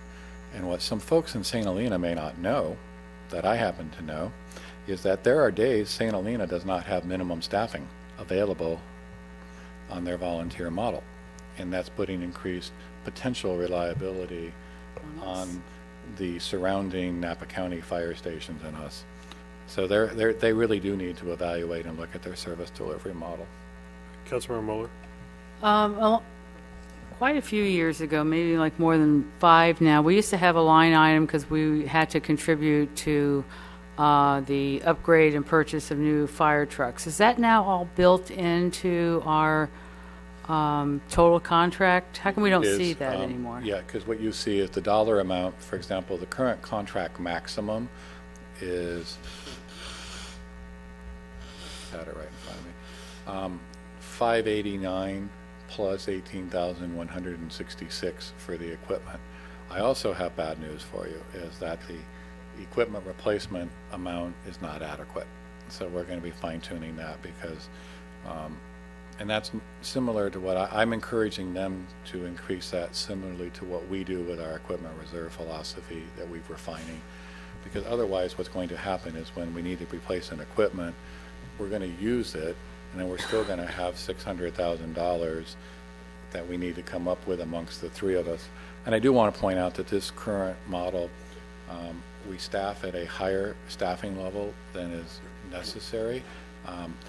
The call volume is about 75% medical aid in general. The highest percentage of call volume significantly goes to the Veterans Home, as you know in your quarterly reports. We're actually, as a community, we generate the least number of total calls. But it's still by far, and I will stress that, and especially the partnership that the county has, it's an interesting structure. Our contract is with Napa County. Napa County contracts with CAL FIRE for their whole. We then have service delivery standards in this station. Station 12 is considered one of the premier CAL FIRE stations in the Northern California region, in part because of the resources, the activity, and the combination of urban interface. And it's a ladder truck is a very unique piece of equipment for a CAL FIRE station. And the medical aid call. So we are well staffed, well equipped, but it doesn't come. And again, I think part of that is reflective of an aging community. We do support that type of stuff. Well, it's also to our advantage, though, that we're strategically located in the middle of the valley, and so we have more on. We have more staff and more equipment, more personnel and more equipment available than at the average station because of the proximity to a valley. And let me just clarify. That's not quite true. What it is we staff and maintain a core staff at the station, and then we have where you're correct is we have our proximity gives us mutual aid from other stations, and then they can bring additional personnel in. But in rough numbers, it costs about $1.9 million to staff Engine 12, which includes the engine, the rescue unit, and the ladder truck, and that's divided amongst the three entities, and that's about to go up. So that's our core staffing, Mayor, Council, but to your point, the mutual aid system, we're able to bring in the support resources from both other county and CAL FIRE stations as well as City of Napa, because you may recall in the quarterly reports, it's rare, but we do occasionally provide mutual aid support to a City of Napa incident. And that's part of that system where you're talking about people come and go, but we are actually responsible for the full cost of all those personnel assigned at Station 12. I look at it also with law enforcement, though. We get Highway Patrol, for example, to come through and use our substation and therefore are present in our community that we are basically not covering specific. Correct, and yes, as you know, that was designed deliberately when we had the opportunity to do that with that intended purpose. Okay, any other on this item, Councilmember Dorman? On the where it says program cost offset, could you give me a brief explanation of that, please? Where that money comes from and how we apply it? Which was the question? I'm sorry. On page 3 of 4, it says program cost offset. The last line item. All right. There is a county tax allocation that for fire and medical services, so the county takes that off our bill before it comes back to us. Thank you. So the good news, bad news scenario is that may be going up a little on the revenue side based on some of our AV changes. I'm trying to get somebody from the county that we all know and love to confirm that, but I haven't got the number on that. Okay. Let's move on to Fire Emergency Services Fund. This is a diminishing fund, and this is our impact fee fund collection. So it all depends on impact generation, and then if it goes in, we use this to augment our contract costs, and this where Councilmember Mulder was referring. In prior years when this had money in it, we completely paid for the vehicle replacement. So this has been zeroed out, and then based on some of the current activity with some of the commercial, we may bring some money in, and then we'll draw down to augment our contract costs. Shouldn't But it's take a long to declining. draw down on $29. Correct. But you will have some impact fees collected. As you know, our current approach, generally speaking, with impact fees is because we are principally built out. I don't give you a projected revenue and estimate. We take that at year end and actually say what came in and add it. Otherwise, we'd just be doing too much guessing. Right. Okay. Item 13, finance. You want to go, Priya? Sure, yes. So I will talk a little bit about the finance department. So some of the goals and objectives are to explore options to develop a 5-year budget forecast and budgeting software, and then to complete and implement the new rate study, and then stay up to date on general accounting standards as they are required. And then, as we talked about, establishing the PERS UAL trust fund through an investment firm. And then begin to work on the GAN limit override. The current GAN limit will expire in 2019. And then just some budget highlights, and Steve will talk a little bit about this, but there are some increase in personnel costs due to some new staffing assignments. And so that Steve will touch on that. And then just a little bit to cover for contract services, and this relates to some of the software that we're referring to, including the regional government services that helps us with some of our special projects. Did you want I was going to say, unless you have questions, this is where we do have some small staffing adjustments. There will be a 0.5 management analyst assigned to allow us to have a little more bandwidth to do some of the research and analytical cost recovery targets. And we've also expanded by 1 part-time accounting assistant to help address some of the auditor's recommendations for custody of control in our financial transactions and keeping everybody under part-time. So again, these are the things that we do to avoid full-time staffing. And then I do want to stress, we really do need to work on our GAN limit override. We're getting awfully close, which is We very always are. scary. So Every I'm time it gonna comes have to up, figure we out. have to deal with that, which is a very advantageous position. Yeah, that's fine. If there aren't any other questions, are there any questions in that category? Moving on to PERS, if there's more discussion about that section. So let's have, The next one is the established of the PERS UAL fund, and really, we've kind of highlighted it already. This is just where it's put in finance administration. Again, this is one of those pass-throughs. We collect it from a variety of general fund allocation and a payroll allocation. We're going to pay PERS when they send us the one check, and then we're going to have an additional $666,000 to put into that. I do want to footnote the budget package narrative has a typo. It says 866. The budget sheet is correct at 666, so I just wanted to, we will correct. It's the very typo last is of the in budget highlights. It's in the narrative, it's not actually in the line, it's not in the detail. But anyway, unless you have more questions, we've kind of discussed this one several times. This is, as you can see, when you put the two numbers together, when you look at where's our general fund revenue increase going, this is the answer to the lion's share of it. is there any further discussion on PERS, or did we cover it earlier? Okay, let's move on to other post-employment benefits. Again, I'm going to go quickly because we highlighted it a little bit earlier. We're maintaining again at 14% the full ARC.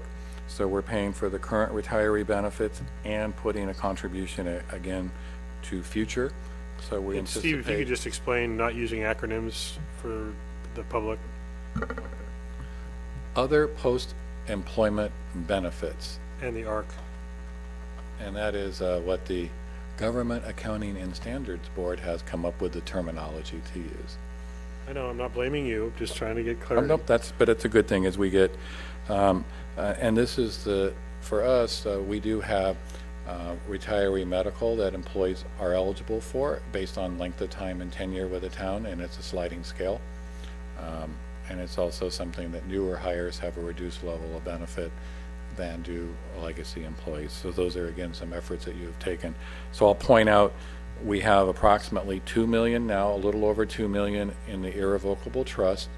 We're going to pay our current expense, and you're going to put another 500, almost over 500,000 in the trust. So you're doing, again, very proactive management and getting ahead of those. I'm not seeing in the narrative the explanation of ARC. I'm seeing ARC as a reference as an acronym. Just so, again, for the general public or people looking for the first time, understanding that we are proactively paying into this obligation beyond what the minimum requirement is. And that's where the ARC comes in. Well, and I'm going to say ARC is an actuarial required contribution. Right. So we have a minimum that many years ago we decided as a council to go over and above that minimum so we could advance the You coverage of chose our right. obligation. The council made a policy. Well, first of all, there's nothing that says you have to do anything about your unfunded liability. There are a number of public agencies that are continuing to do pay-as-you-go. Now, the GASB, the Government Accounting Standards Board, had indicated that that's not necessarily the best way to present the true liability and exposure that a public agency has. So they have encouraged that their standards require a higher level of accounting, so that's when you call the unfunded liability or the unfunded OPEB. So in this case, the actuarial study, which costs us about $25,000 every 3 years to do, determined that based on our current retiree and our employee list and their length, some actuarial studies on length of life and all of that, that the amount that we needed to be setting aside was about 14% of the employee payroll. So that's a payroll tax that, if you will, we apply ourselves.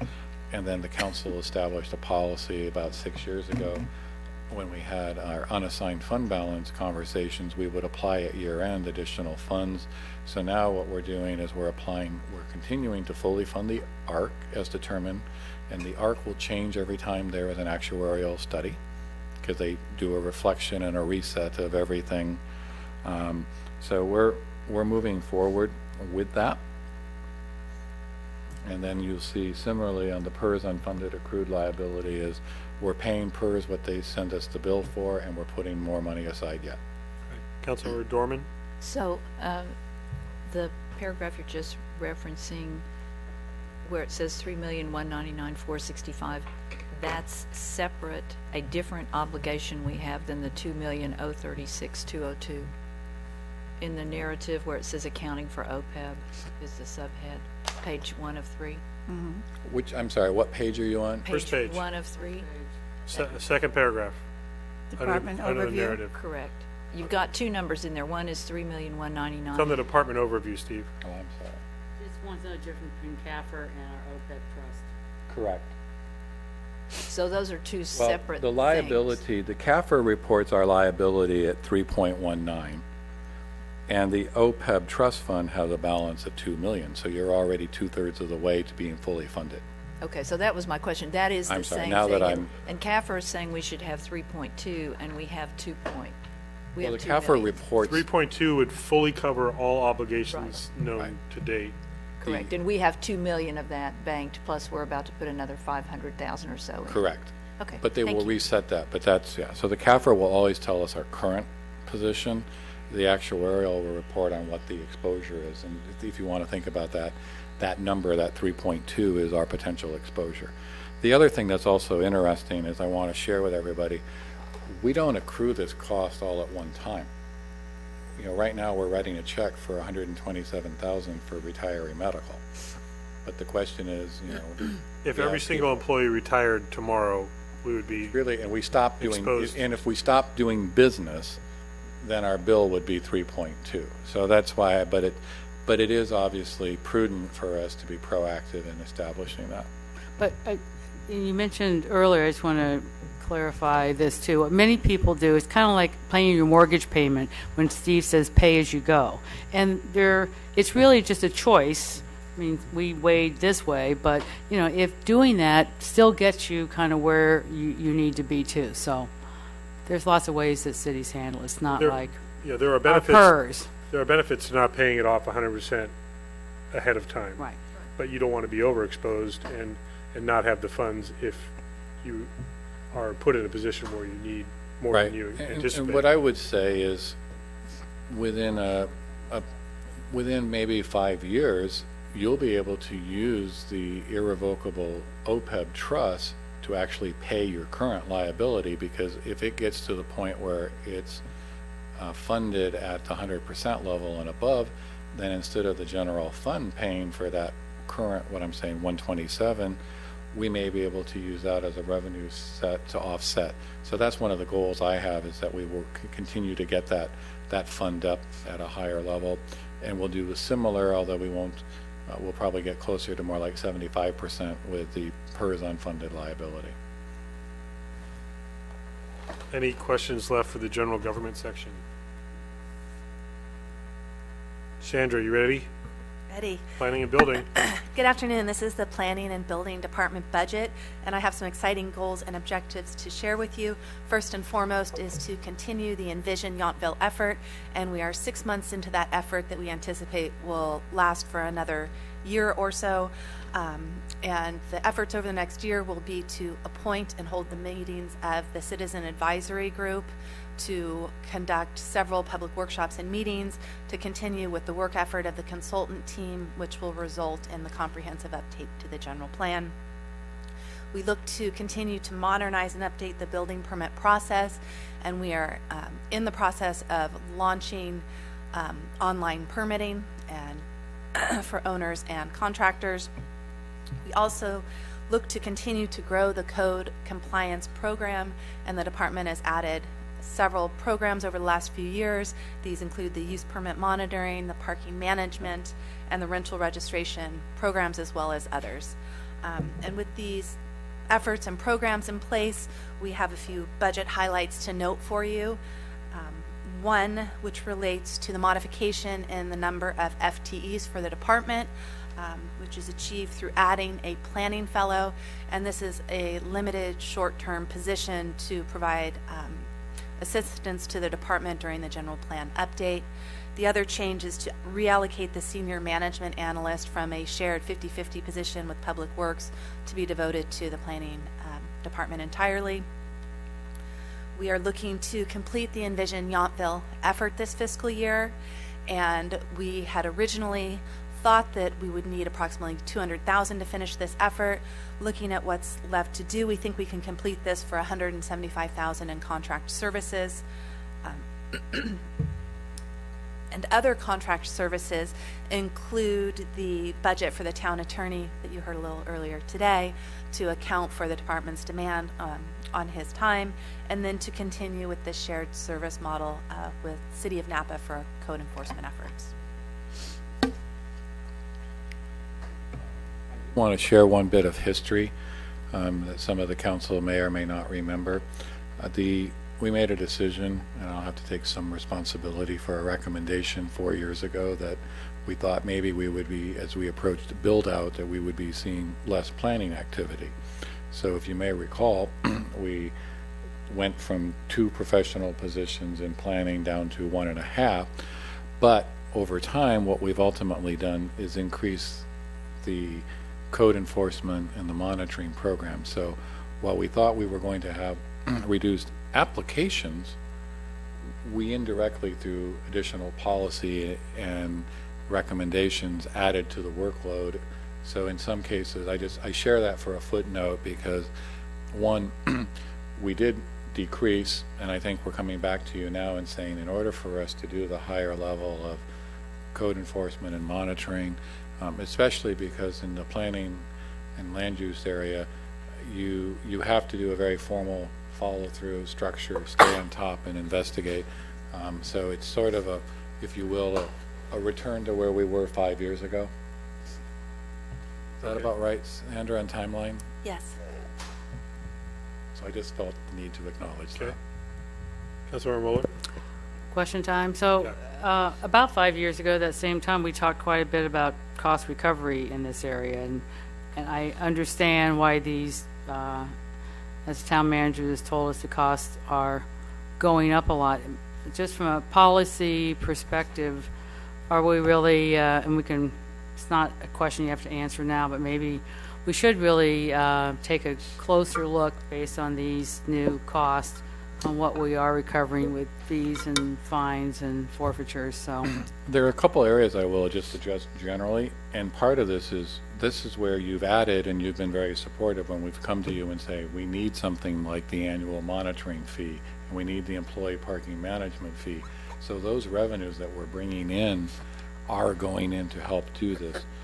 Core code enforcement is a loss leader. It is not recoverable because the only time you will actually receive revenue on the end of a code enforcement is if you go through a hearing and an abatement process and you get something. Because our effort on general code enforcement is voluntary compliance through documentation and sending letters. And so I'm just saying there's some nuances. What I would say is we're also doing a better job, though, of managing building impact fees and planning department fees. One of the things that we've shifted to, and this is why it shows up under contract services, we've really emphasized using a deposit. So that for the discretionary applications, the applicant comes in, puts a deposit, we draw down against it. So that's where you will see the revenue stream there. So it's a slightly, I think, to your point, Councilmember Moeller, I think with your guys' support, we have done a lot more, you know, and some people are chagrined when we tell them what the fee or the cost is, but we've also kept certain things at a lower cost, like tree removal permits. Tree removal permits do not fully recover themselves, but we want people to come in.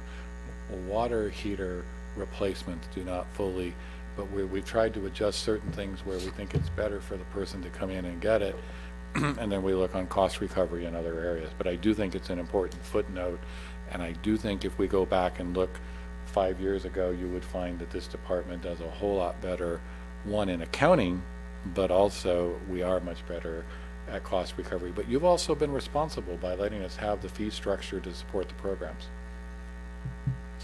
Sandra, the 3605 rental registration, $17,000, that's kind of your best estimate / guess?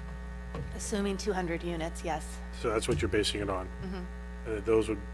that could vary from what that estimate is. Right, okay. And then just to note, following up on the previous cost recovery question, if you look at, just to make sure people are looking at the cost of wayfinding signs, 4915, for example, of $8,000, you go down to the revenue and you see that you're more than covering the $8,000 with the fees associated with those signs. So if you only look at the expenses and you think it's costing us $8,000, well, you're actually making more than that back with the fees. So I just want to make sure that we recognize that. Yes. That might be the only place where you're getting full recovery, but at least it's happening there. Anything else on this section? Okay, ready for Housing Opportunity Program? This is the Housing Opportunity Program and the Housing Grant Fund, and our goals and objectives for this upcoming year are to continue our work with the City of Napa Housing Authority, and they act as an extension of staff to support the town in advancing the affordable housing needs. We also look to continue to manage and expand the outreach efforts for the home rehabilitation program, and that includes the grant funds available through Home and Cal Home as loans to property owners. And as highlights for the upcoming year are that we will continue to offer those home improvement loans, and of interest is that 20 applications have been processed since creation of the program in 2014. You know what the total percentage, you list 100,000, you list 100 affordable housing units in town. Do you know what percentage of total? 27 are homeowner and the remainder are rentals. I mean, total, from total housing stock. Oh, in total town. housing stock? Like what percentage is affordable? Up to about 10%. You know, we might want to make that a did you know? We can add that to that. It's a significant effort. Significant. So I think You, it should you be are acknowledged. correct. Percentage-wise, we have a higher percent than our neighbors to the north and our neighbor to the south. And Sandra, if you think it makes sense to list the levels of affordability in that note, feel free, but if not, I just think it's important to show that we actually have built that many units as well, not just planned for them. Right. Just because we're on it, it just happened this morning. I will be closing and signing all the escrow documents on the transfer of 27 Landy from the town to our partner Napa Valley Community Housing on Friday. And back to the affordable housing, I think this is a very important point to expand on here, because I think later you're probably just going to be able to cut and paste some of this out for the general plan update. A lot of people have talked about that in some of our speaker series, and really I don't think they're really aware of exactly how much we have already in town. So I think it should be highlighted, and then you can use that information. So the more detail you can get here, just for that purpose, I think it'll be useful. That's a good footnote, and I would also say I don't know that we get a lot of credit for the things that you've done, because the council and our policies have been done at a behind-the-scenes level, and the fact, the effort that you're doing to maintain this house. One of the challenges that the affordable portion, is one end of the spectrum. What we're really not seeing is what I would call the worker that earns enough but earns too much to qualify for this. That's a harder, that's our gap in Yountville, along with certain things. So that's an area where we're working with. It's not unique to It's Yountville. not unique to Yountville. No, I know that. I'm just saying. But that's, in addition, just to the classical affordable housing, 4 or 5 years ago we did an analysis, and we found that about 65-68% of all of our housing was affordable in the non-affordable sense, because when we count the veterans home, when we count the 55 plus Mobile home parks. mobile home parks, I didn't want to say mobile homes, I want to think of the other word, manufactured parks, and our quote, affordable housing, we have a tremendous amount. We have this perception of being this rich community, but we really have a tremendous amount of housing stock that is affordable. And we really need to bring that up and let people know, there are houses in town most people can't afford, but there are many more that people can. I just learned something interesting through the sale of the Hotel Yountville property, and we know that the affordable units associated with that were allocated to 8 very low, 8 low, and 9 moderate. They were on the higher end of that scale.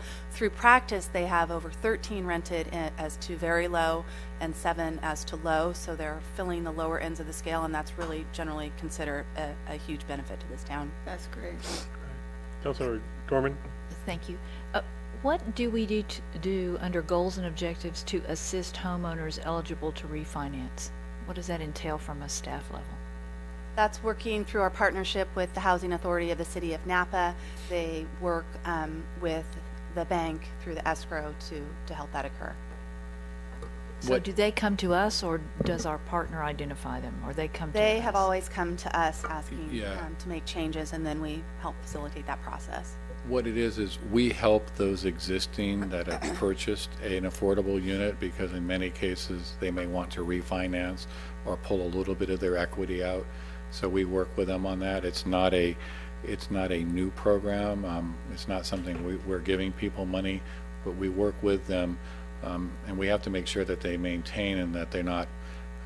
The council may recall we lost a unit because during all the bad behavior by several folks, they were allowed this property owner to probably get about 4 times the value of the home secured on short term. So we've changed our monitoring on that. Well, that was through 4 or 5 different refinances Exactly. to banks that never paid attention to the Exactly, deed even though there were deed restrictions and all sorts of red flags. Right. Anything else on Housing Opportunity Program? Housing Grant Fund. Oh, that was covered is what I just went through. Okay. Just for clarification, so you all know, because we're using this fund to account for the restricted, because again, these are 2 grants, so we want to make sure that they're really detailed. So it's a sub-program. we're not charging any administrative and staff cost out of that, but so it's just a very clean detail since we have federal funding and state funding. So, I'm not sure, I don't think it falls under the Housing Grant Fund, but maybe under Housing Opportunity Program, I'm not even sure it really fits there. The ongoing discussions we're having with the county and potentially partnering with them on housing opportunities. It's probably not the Housing Opportunity Program, but as an objective and a goal for your department this coming year, I don't know how you might want to. We might put Okay. that more at the council, because once we figure that out, then, but I would say, to your point, if we do end up with something, it would come into the Housing Opportunity Fund, or would be the drawdown that we would use for that. So I'm not sure if you wanted to add that in this section or not, just to acknowledge. We haven't finalized that, so I would, Okay. yeah, if we're going to It do can be an anything- achievement next year. Well, either that or we put it as a council objective would be where it would stay, Okay. which just- also reminds me, you just gave me another to-do on a follow-up. You're welcome. Impact fee funds. These are the Are you?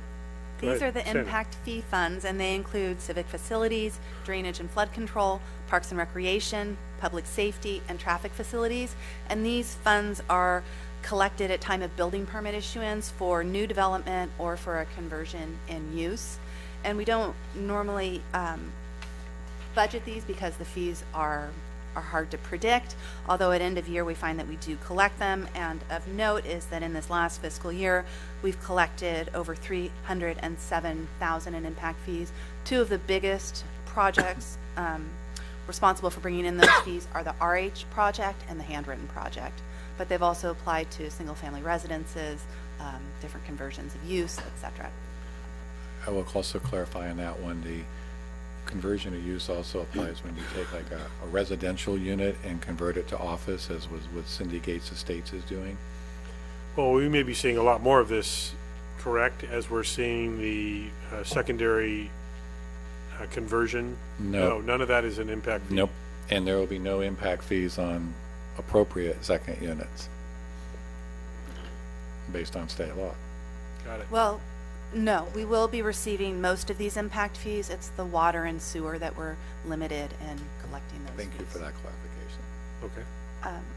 And this obviously- upcoming year, we'll receive the two new suites at both Bartisono and Villaggio as an example of what's to come that we're already aware of. Good. Councilmember Dorman? Where is the 300,000 that we've received, where is that deposited? Where does that show up as a revenue? Into these different funds, the accounts that are listed at the top Okay, of the page. so we'll see that on the detail. Okay, thank you. Correct. What you'll see is there's about 8 different impact fees ranging from water, sewer, public safety, streets, capital facilities, and there's a formula. We can go over the formula, and then there's also the affordable housing in lieu, which is the biggest for the commercial. That's the biggest charge. And then there's also utility undergrounding impact fees. Well, thanks. I can get the detail and look at that then. Thank you. I'm just looking at those funds you're showing here, doesn't total 300,000. You'll see them they're in your, in your budget binder. They're and we can again. I'm looking at the electronic Me too. that we have in front of us. The civic facilities, drainage and flood control, parks and rec, public safety, Yep. and Because traffic. the Those hi- don't total 300. Right. The highest one of those is the affordable housing fair share fee that's not listed in this Got it. batch. That makes a That difference. falls under the housing opportunity. But that's why I'm saying all of those combined create that, and we can walk you through. Did that just cover what we were? If you look at the did you know in the narrative, it shows that everything that's collected as typical impact fees are these funds, but also things like water connections, sewer connections, underground utilities, and affordable housing. All that together are collected as impact fees. That gets us to our 300. Okay. And the art fund is not here, it goes someplace else for commercial. I'll cover that later. Thank you. Different I'll fund. forgive you for not coming to any microphone to share that, Nathan. Be loud enough. Yes. At All least right. he will come for it. Yes. Okay. So that covers impact fees? Covers it. Okay. Benefit districts. This should be rather brief, I suspect. These next two are benefit districts. One is the Talent Lane District, and that's to provide safer and improved access to properties on that street. The other is the Mesa Court District, and that's intended to correct drainage problems on Mesa Court. These fees are collected at the time of development, and the only fees that we collected this year are for the Talent Lane Benefit District for a new residence on that street. And so we don't anticipate any future activity. Okay, any questions on that? No. I think we've covered planning and building, so thank you, left side of the room, Michelle Perea and Sandra. Let's shift over to the right side. Samantha, Parks and Recreation. Thank you. So we'll start out with our fund, general fund, Department 5405, which is our administration and services account. So this is where we have administrative support. Myself, Stacy, you'll see the breakdown in the FTE as noted in the budget. We also, as revenue in this area, show park site reservations and special event and sound permitting as well. So 2017-18 goals and objectives, we will be supporting the Newtown Community Foundation with staff support. We're going to continue to use technology to streamline our processes. We learned about quite a few new texting and scheduling apps, and as a lot of our staff are younger in age and tend to be more receptive to that type of use of technology, we're evolving. We are going to begin a recruitment and hire and training a new recreation coordinator for to replace can't really replace Miss Carol, but for the position she'll be retiring from. And then, as always, we'll continue to evaluate and look at how we improve our marketing efforts and products as we budget for our part-time marketing intern out of this account, as well as some different types of marketing dollars that go for different advertisements. As far as budget highlights, it is a status quo with minor increases in staffing costs due to minimum wage and other incremental staffing costs. So that's pretty consistent throughout the town's budget. You see it a little more so in Parks and Recreation because of the amount of part-time staff we do utilize, and as minimum wage increases every year, as it will continue to do, we see impacts to that. Are there any questions about our administration 5405 budget? Yeah, why such a big decrease in revenue from 25 to 1750? Let's see. Program revenue. I have to flip through to the 3120 and 3350. Special event permits and park rentals. Special event permit looks like it dropped in half. I'm guessing we didn't get a permit for an event. I'll have to double check that. I think the park rentals, we have seen a slight decrease in that over just due to some of the construction that we had seen. So we anticipate having to rebuild that a little with Yountville Park and the shading. But I'll have to look at the special event permitting cost. It may be that we overestimated it last year and it's just coming in lower.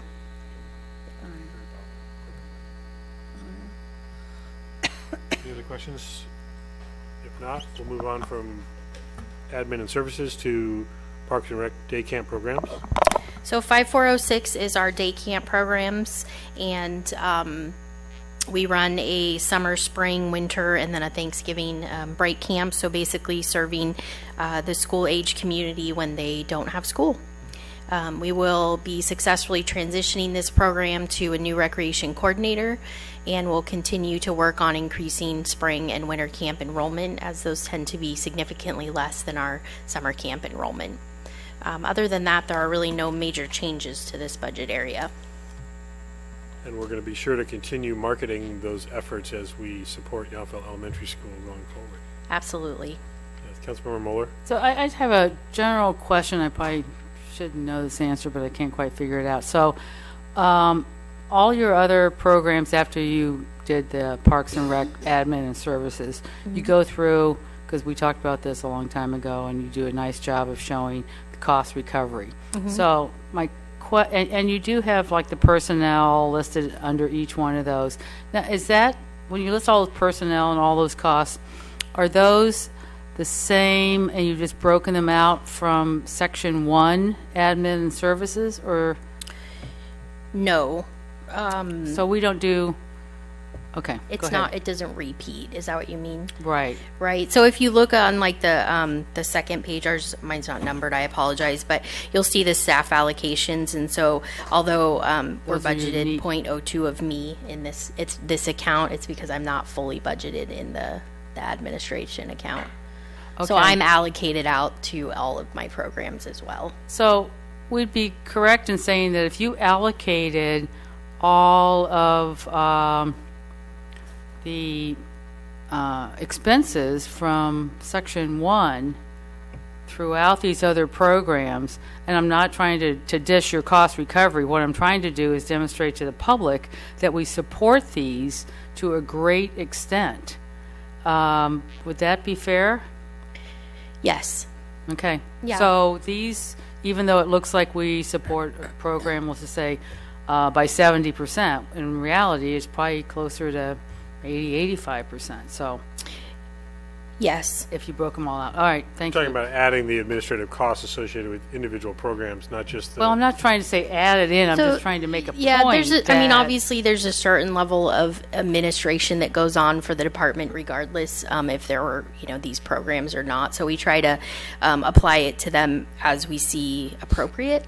That I really actually, I think it was 3 years ago, put a lot of time into, making that sure that was pretty accurate as it applies. So how much of my time or Stacy's time goes out to summer day camps or leisure classes or after school. And then, as you know, when I kind of think of myself as the CEO of my business, right? And so a lot of my time goes into things that are not directly associated with summer camp, but in the big picture, of course, are with the department as a whole. I'd also point out by policy, we don't charge ourselves community center, room rental rates and all those. So again, it goes to your point. There is a larger general fund subsidy of all of our park and rec programming and activities. Because we hear that a lot, and I'm just trying to, Yeah, what do we it's do? not really part of our job today, but to really let people know, you have to pay $2 for this, but, we're paying, the whole town and its taxes are supporting you by $12, so Right. that's I would, where I I'm would say going. we hear it a lot from a few. I agree with that too, but at least I could say to a few, blah, blah, blah. Okay. Anything else on day camp programs? Moving on to pool and aquatics. So speaking of subsidy, no. So the 5407 is our pool and aquatics program, and so we obviously, as you know, run a seasonal pool on the Veterans Home property. We lease the space there from them for $1 a year, and have a long-term lease agreement. The town is responsible for all of the maintenance and oversight of the facility. And so goals and objectives for the upcoming year. We are combining resident and family swim night on Sundays, and that's mainly just to still provide the service, not take the service away, but do it in a smarter way, because we typically only have a handful of people participating in each one, and one was on a Saturday and one was on a Sunday. So we're still offering the opportunity for that. So again, that's a free swim time from 4 to 6 for our residents, and then those who hold family passes can also come from 4 to 6 have exclusive use of the pool during that time. We are, as you know, you've probably read in my blurb, some of our challenges this year have been in recruitment of staff, and we're finding some staffing retention issues as well. So we've been looking at how we try to encourage young adults to become lifeguards. So we've offered the benefit of taking the lifeguard certification course and then getting reimbursed for that expense, which could be upwards of $250 upon their successful summer with us. And so we have a few new employees that are taking advantage of that, and we had 3 last summer. So that is something that seems to be assisting. And we also obviously continue to monitor fee structures. Our part-time staffing is increasing every year. And so, we don't, obviously this is one of the higher areas of the general fund subsidy in our programming. We don't want to price people out of being able to use the facility. But again, it's a fine balance to keep keep people coming in the gates and then balancing the increases in part-time staffing. So I anticipate over the next few years we're going to be having some pretty in-depth conversations about the impacts of the part-time staffing in not just this area but as a whole. When you're looking at a $15 minimum wage, it's really going to be a large impact on what we're providing. So as far as budget highlights, as you remember, a few years ago we became a HEAL city, which is a healthy eating, active living city, and we've been moving towards removing unhealthy foods from our snack bars. We in our after school program, where of course we feed the kids every day, and then summer camp as well, but we're taking a huge step this summer. So we are working with Costco, and then there's also an online resource where foods have grades. So they grade foods from A to F. And so we are going to be implementing only A and B foods at our snack bars at the community pool, at movie nights, and also in our after school and summer camp programs. And so the foods are graded based on, all of the things that you probably assume, whether they have whole grains or levels of sugar, protein, that type of thing. So we're trying to roll that out in a really positive way and get people excited about it. I'm hearing a lot of, what? No Starburst? But I think a lot of times the kids are more excited about actually just buying something than they are what they're buying. And so, we have a definite role in society as Parks and Recreation to improve people's life and healthy lifestyles. So we are taking a large step for that. Well, you can tell those folks that there's a bill in the legislature right now that would start taxing candy. Taxing candy, I know. It's And very they can interesting. Go to Ranch Market and buy it. They can get it somewhere else. Obviously, we don't have to provide that service. So people can bring food to the pool. They can bring food to movie night, and we just won't have a role in providing that through us anymore. So, yeah, we may see a decrease in revenue, but you know what? That's the right okay thing to too. do, so it's good. And no soda, no more diet soda. So, Well, sorry. I don't dark think chocolate any is of still the good council for you. members will It doesn't get an A or B grade though, unfortunately. But yes, there are things that are still, have health benefits. But as far as we do see an increase in just over 14,000 in contract services under this budget, although we kind of have a difficult balance. We want to make sure you're fully aware of the overhead costs of running the pool. Although this may be something that could also be seen in the CIP budget, we put it in the 5407 so that you have a very clear picture of the costs associated with the pool. So that increased cost is that the pool facility, the actual structure of the building is due for repainting, and that will happen in the next fiscal year. And that's a cost of over $14,000. And I'll also point out, because this is a footnote of, while this has a very high subsidy, it's actually a lower subsidy than real, because I think we just concluded a $60,000 general funded CIP project to improve the pool decking and everything, which is not factored into your revenue stream here. So Yeah.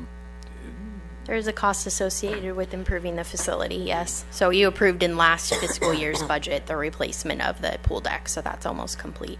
when we talk about a $1 lease for the council's benefit, some of you may or may not know, the town took on the full obligation and cost of the complete restoration of the pool at that point, and we have 100% responsibility for all the maintenance and upkeep of the facility.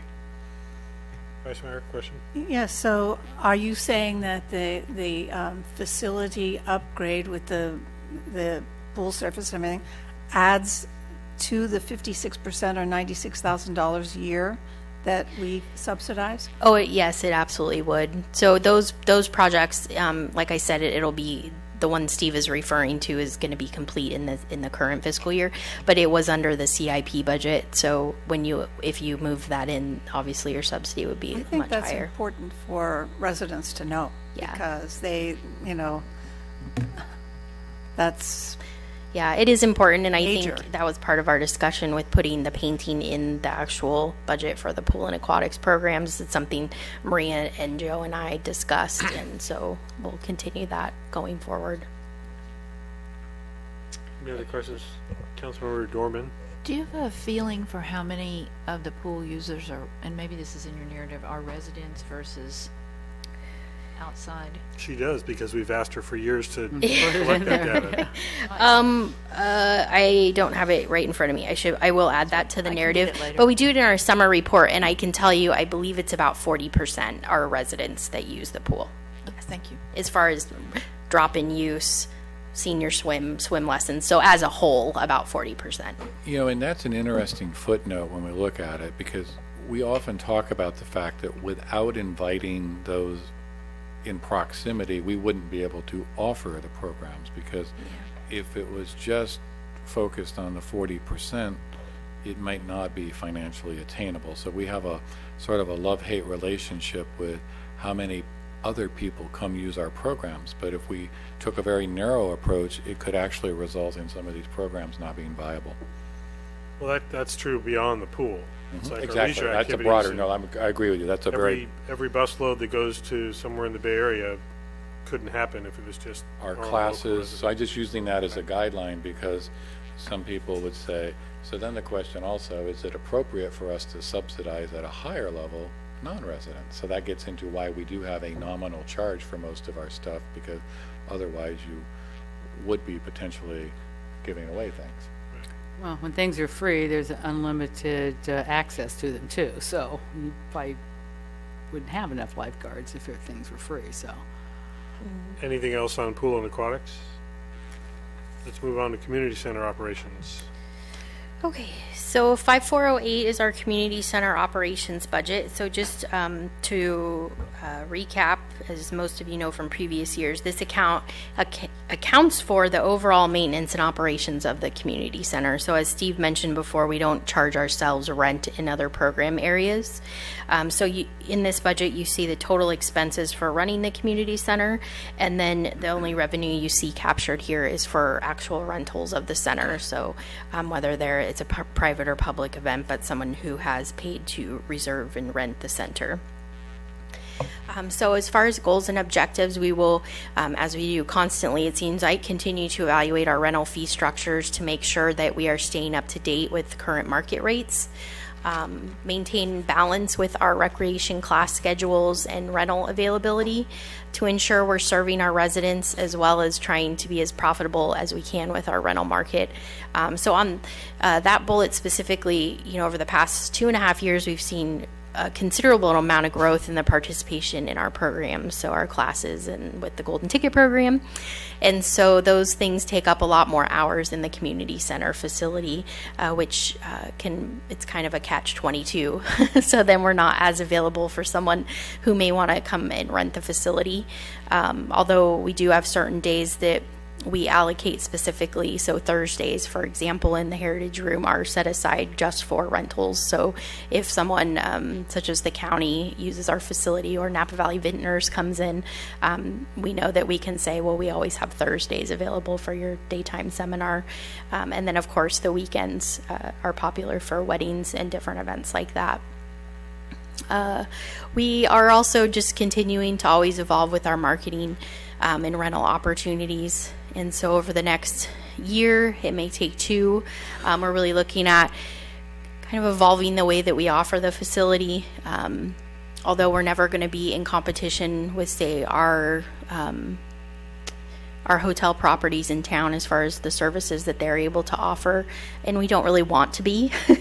But I think there is a level of client out there looking for a more full service opportunity to rent the facility. So that's something that we're going to be working on in the next year to 2. As far as budget highlights, it's included in the CIP budget, but not here, but obviously directly affects the center. We have the solar parking panel structure that's going to be going into our parking lot. So it'll basically provide covered parking to about 60% of our parking lot, and in turn have the solar panels on top that will help to, hopefully, the goal is, of course, to alleviate some of our overhead as far as electricity costs go as that gets up and running. And then we're also working towards removing the stage drapes. We don't really have a stage, it's storage, and putting in something more aesthetically pleasing and functional in that space to hide the storage. So those are 2 things coming up. Any questions? one quick question. Councilmember Mueller. Yes. I have to ask a garbage question. Yes. page 3 of 4, and it's line item 4520. Our costs are going up for They're garbage. tripling. Yes. So we, as you have noted at some meetings, as far as requiring some of your businesses to evolve away from, having 15 toters to accommodate their garbage, the town has also taken note. So as you know, you approved the structure that's going to start, I believe, in June, our garbage structure. We're evolving to a dumpster system, which the cost of that is quite a bit higher. Well, that's very interesting because we just discussed that at our last board meeting, and we were told the prices were equivalent. So No. you're finding just moving to a dumpster from the toter that your prices have are going to triple. Yes. Thank you. And so the Right. number I will came do from that. Upper Valley Waste. They took into account how many recycling and garbage toters that we use now, and how does that equate into what size dumpster service we're going to need. And that was the number we were given. Thank you. You're welcome. So that's Anything else with the community center? Moving on to after-school program. So the after-school program, flip too far, is our 5409 budget. So again, noting in here, the current recreation coordinator oversees this program, and we'll be replacing that person and training and implementing this program under that position. Again, it just notes the minimum wage salary increases to the staffing budget increases, but overall, without that, it's a pretty status quo budget for the after school program. Any questions? Questions on this one? No? Leisure programs. Leisure programs is 5410.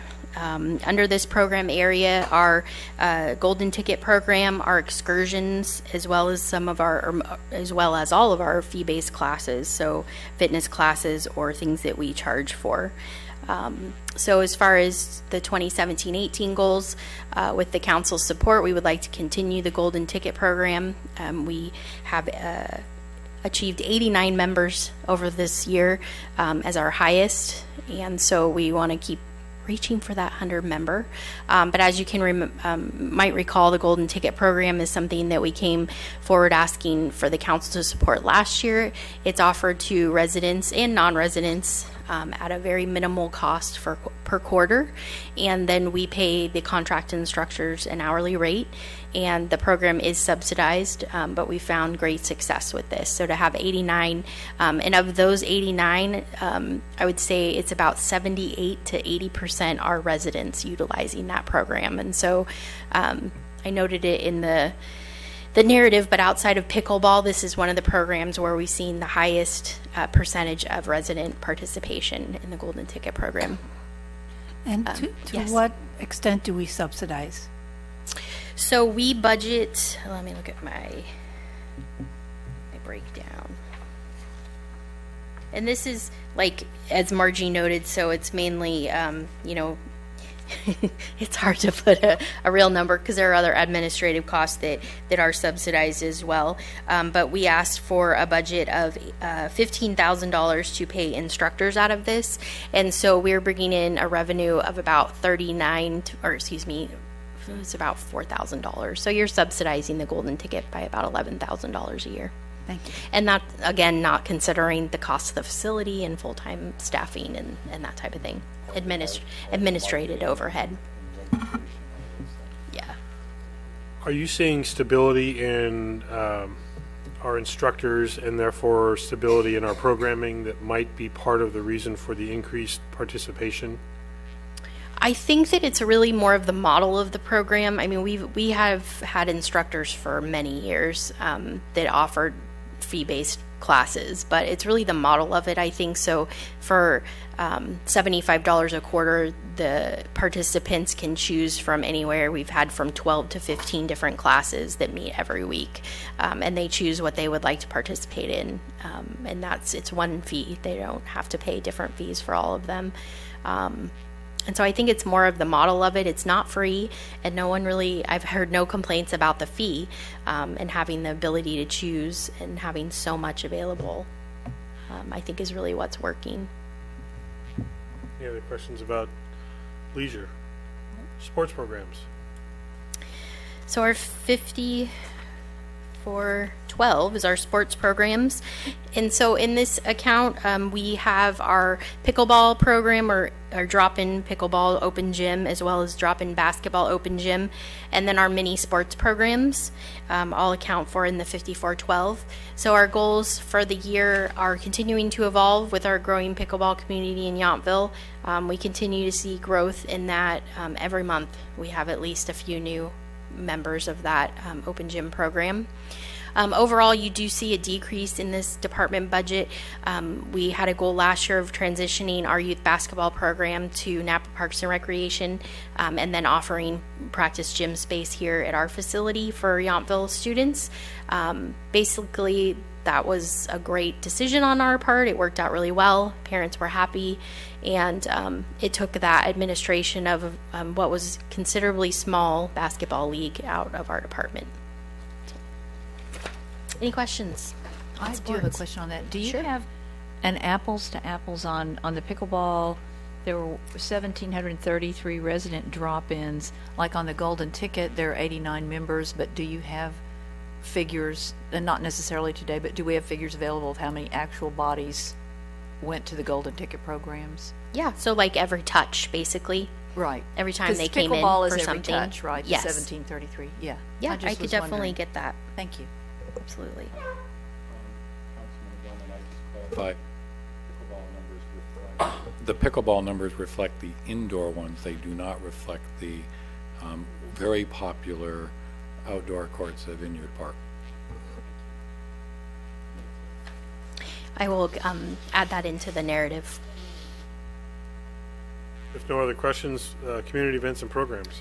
All right, so community events and programs is 5413, and then this is the area we discussed before of, why is there no money under Yountville Days or 4th of July fireworks? So last year, we recommended and the council approved to really move all of those things that we do that are free and really for the community as a whole into one area. And so that's the 5413 account that was new last year. So within this account, we have expense and revenue for movies in the park, the Yountville Days Parade and Festival, music in the park, the tree lighting event, the egg hunt, the camp out, our resident bash. We have free bridge group weekly, 4th of July fireworks, the Halloween carnival. This summer we have started a new weekly family event for 8 weeks, and also included in there is Popcorn Wednesdays. Very popular. And we're also going to start offering coffee in our lobby from 8 to 11 a.m. Monday through Friday. So that's part of this as well, because that's something we've heard, haven't we? I heard that on a bus trip. Are you talking about at a cost or for free? We will have a donation thing, but it is, mainly free. So I'm not going to set up an espresso machine. It's going to be regular and decaf. Yeah, don't tell all of the local businesses that sell coffee. Yeah, it's mainly focused towards the people coming in for our programs anyways, but it's obviously it's also another way to get people in the door. So we see people that come in just for popcorn that, Stacy loves to talk to people and has engaged, and then you see them on a bus trip. So it's a great way for people to come and utilize the center and really work on becoming that what is the term? Front doorstep of our town, or front porch of our town. So as far as goals, we are expanding the movie Music in the Park series to 8 weeks, and we're also working on increasing our sponsorship support for that. So we have a sponsorship program rolling out. We're also working with local community groups to provide other programs there in our new Veterans Memorial Park Amphitheater. So we're currently in discussion with Shakespeare, Napa Valley, about outdoor Shakespeare in the park this summer, and so we're working on that, and that's just another example of what we could offer there, and possibly some partnerships with the Lincoln Theater, so different things that we're working on to program that space. And then we're also working and already in discussions, which are very exciting, with the Chamber of Commerce, and as far as coming on as a true partner for our Residents Bash, and then also the tree lighting and different holiday activities. So it would be nice to have that partnership support and really to try to reach out to our businesses in a more effective way to work together on those programs. So you're talking about Napa Shakes for the Shakespeare stuff? Yes. Nope. So, Yes. yeah, Laura Rafferty. No. No, This is through Napa Valley Community College. I know that, but Napa Shakes is still her. I apologize. No, company. Napa Community College. So they do Shakespeare in the Park in the city of Napa, and then also in St. Helena. And so we would fit in the middle there. Got it. Yeah, Laura still has Napa Shakes as a Yes. program that she founded. Yeah. Yeah.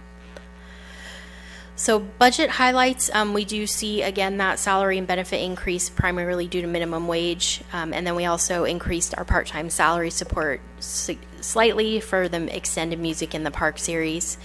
We also see slight increases in contract services, equipment rental, supplies, again just due to those expanded series of events, and then we're hoping to obviously offset as much of that as we can with increased sponsorship support. So again, when you look at this detail on the 5413 and just we continue to have that conversation of what are the free things or what are the things that the town sponsors, this entire account is things that are free to the community. So it helps to kind of put that in perspective as well. One little caveat, we do have that small $10 fee for the resident pass. Free or very reduced. But that's actually the only one, I think. What One, we I think, did Sam, learn that has a when fee is $10. holding free events gives people no obligation to actually. And we need that for the follow resident through, bash. so- We need, but I will also point out that we're also working on community partnerships and individuals. So some of the community members are stepping up and helping to support movie night and music in the park. Excuse Vice Most Mayor? all of these are truly free events. Vice Mayor? Under the community events and programs, 3803 donations and contributions, is that revenue that comes in to us? Yes. So we show event fees and then also donations and contributions. Right. So That's actual cash, that's not in kind? that's cash. Yes. No, the only thing you see here is money donations I mean, a or good sponsorships. Case in point is individual acts like myself. I'm a sponsor for both. So I actually donate money, pay it to the town, and then the town uses it too. And we have several businesses that do that as well. It also accounts for under events fees. So we charge a booth fee for the vendors at Winter Wonderland, and it also accounts for the partial sponsorship of the 4th of July fireworks. We get that money from the Veterans Home, and then we're also working on different partnership and sponsorship opportunities for the 4th of July as well. So you are only budgeting and anticipating $5,000?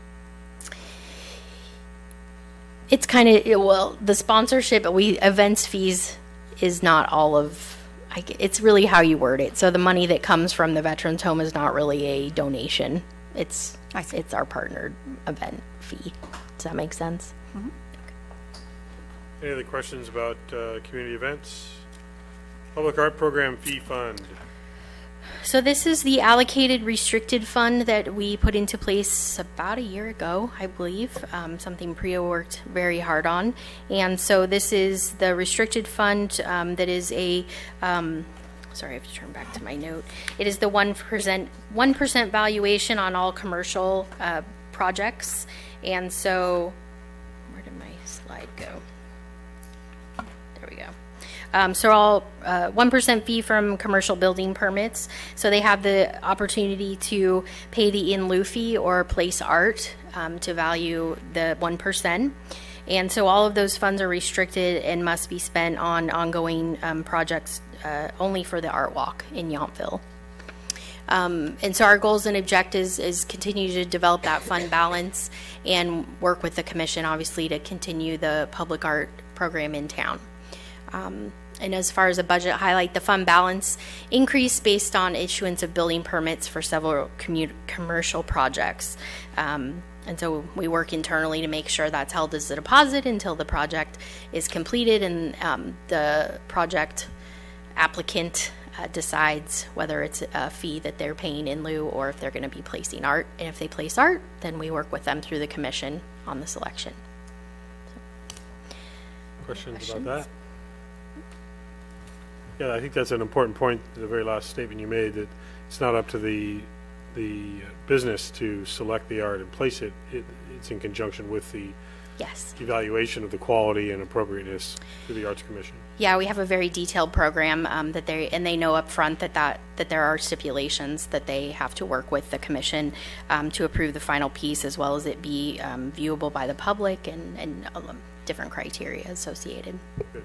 So is that the new piece of art in Bartisono's water thing, or is that done on their own? That was done on their own. Seeing no other questions, let's move on to our last of this item, Youth Subsidy Program Fund. It's only 405. Wow, rocking it. Okay, so Youth Subsidy Fund. This is one of those special revenue funds, and it actually is one where my short update is we're going to be transitioning this fund balance into our Town of Yountville Community Foundation for management, and so our internal policies will be in place where we'll still be able to award the scholarships, but they'll simply be paid for out of the community fund, and then it also gives us the opportunity to better fundraise. Although this is specific to youth subsidy, we've obviously talked about working on different fundraising for other groups as well, not just youth in our community. So this year, as we said, we're transitioning, and then the administration oversight of the fund would then be through the community foundation. I believe we have about a $30,000 fund balance in the youth subsidy fund. But to clarify the statement you just made, this would still be basically restricted to the mission of this particular fund as it exists. Yes. It doesn't all go into one pot that then gets allocated by the soon-to-be created board of the community foundation. No, it would still be restricted for this use. Just like any other nonprofits that Have become members multiple of this. funds. Yes. Right. Any other questions on Yeah, this just item? real- Councilmember Moeller. Quickly, you said that right now it's dedicated for, it's really low-income youth, but you said maybe other possible somebodies? Not for this particular fund, the amount in it, but we discussed having a similar subsidy fund for seniors or adults as well under the foundation as it evolves. And so you would also have to determine their income? Yes. Okay. We would have to work through that process. But the town doesn't have those programs yet. Another nonprofit could bring that type of Absolutely. opportunity into the community foundation They fund. could. Yes. So like right now, we verify, it's a lot easier with kids to verify income. If it's very simple, if they qualify for free or reduced lunch through school, but as we evolve into serving more of an adult or senior financial levels, we have to really vet that type of a screening process. So. Thank you, Sam. Thank you, Absolutely. Samantha, very Thank you. Our last item of the day, agency fund, Tourism Improvement District Assessment Fund. So I have an hour and a half to cover No, you this do one. not. Very briefly, this is a pass-through account for administering the tourism assessment.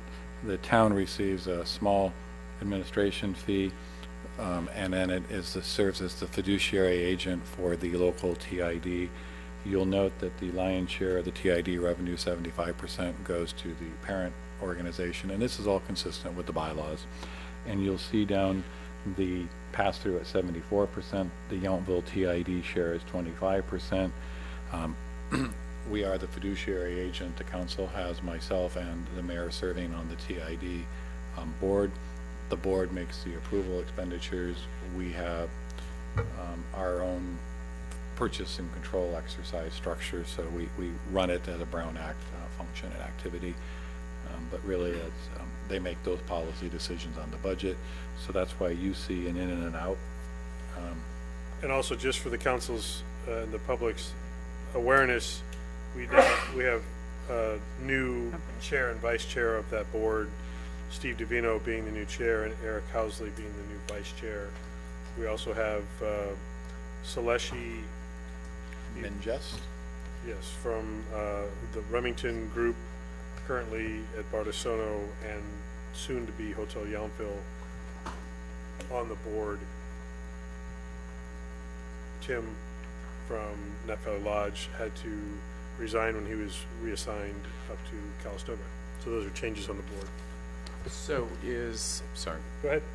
So is what's sitting in the fund for Yountville to promote itself? I'm sorry, 400. The- 400,000 for, The- or the 266 number? The board has established a reserve fund because they felt that they wanted to look at potential changes, future changes in market conditions, such as in things that are going on potentially in Napa and Calistoga. So they have been banking and sending money ahead because they felt that rather than just spend everything now when we currently are setting record levels, that it might be prudent to actually set up a reserve if we needed to do something. And then also, you may recall, we had some board comments that, what if the earthquake had been a little more significant and we needed to adjust or do something differently for marketing? So again, the board's taking a conservative approach and they are reserving a certain amount of money. But the other footnote would be they do have the capacity, if the right type of project. They're currently working on a brand strategy implementation partnership with the chamber, and they just approved that. So they're going to be focusing more on the brand in general. So it's $4,485. No, it is $400,000. $400,485 that the town has to spend on Yountville promotion, correct? No, that's the fund balance. The annual increment is about $267,000. So they've saved money. So I'm sorry, did that answer your question? No, the town does not have the No, that I'm is sorry, control the of TID, the TID Correct, the has TID. $400,485 to promote Yountville. Is that No, correct? that's, let me try again. The Wait, annual. let me ask my question a different way. Does the Yountville TID have $266,667 to spend to promote Yountville, or do they have $400,485 to promote Yountville? They do. The first is yes, that is the annual expected revenue is $266,000. So they're going to spend that. They do have a reserve of 400. So that ending fund balance that you see down there, you see them bring in the 266,000 and spend it. So they are sitting on a 400. We anticipate about a 400,000 fund balance at the end of the year. So it's significant, and that's positive. yes, That's good, It's significant and it's positive. and it's good. And the concern is, And that's above and beyond what both Ashford Prime and the owners of any other property in town are spending to promote their properties as well.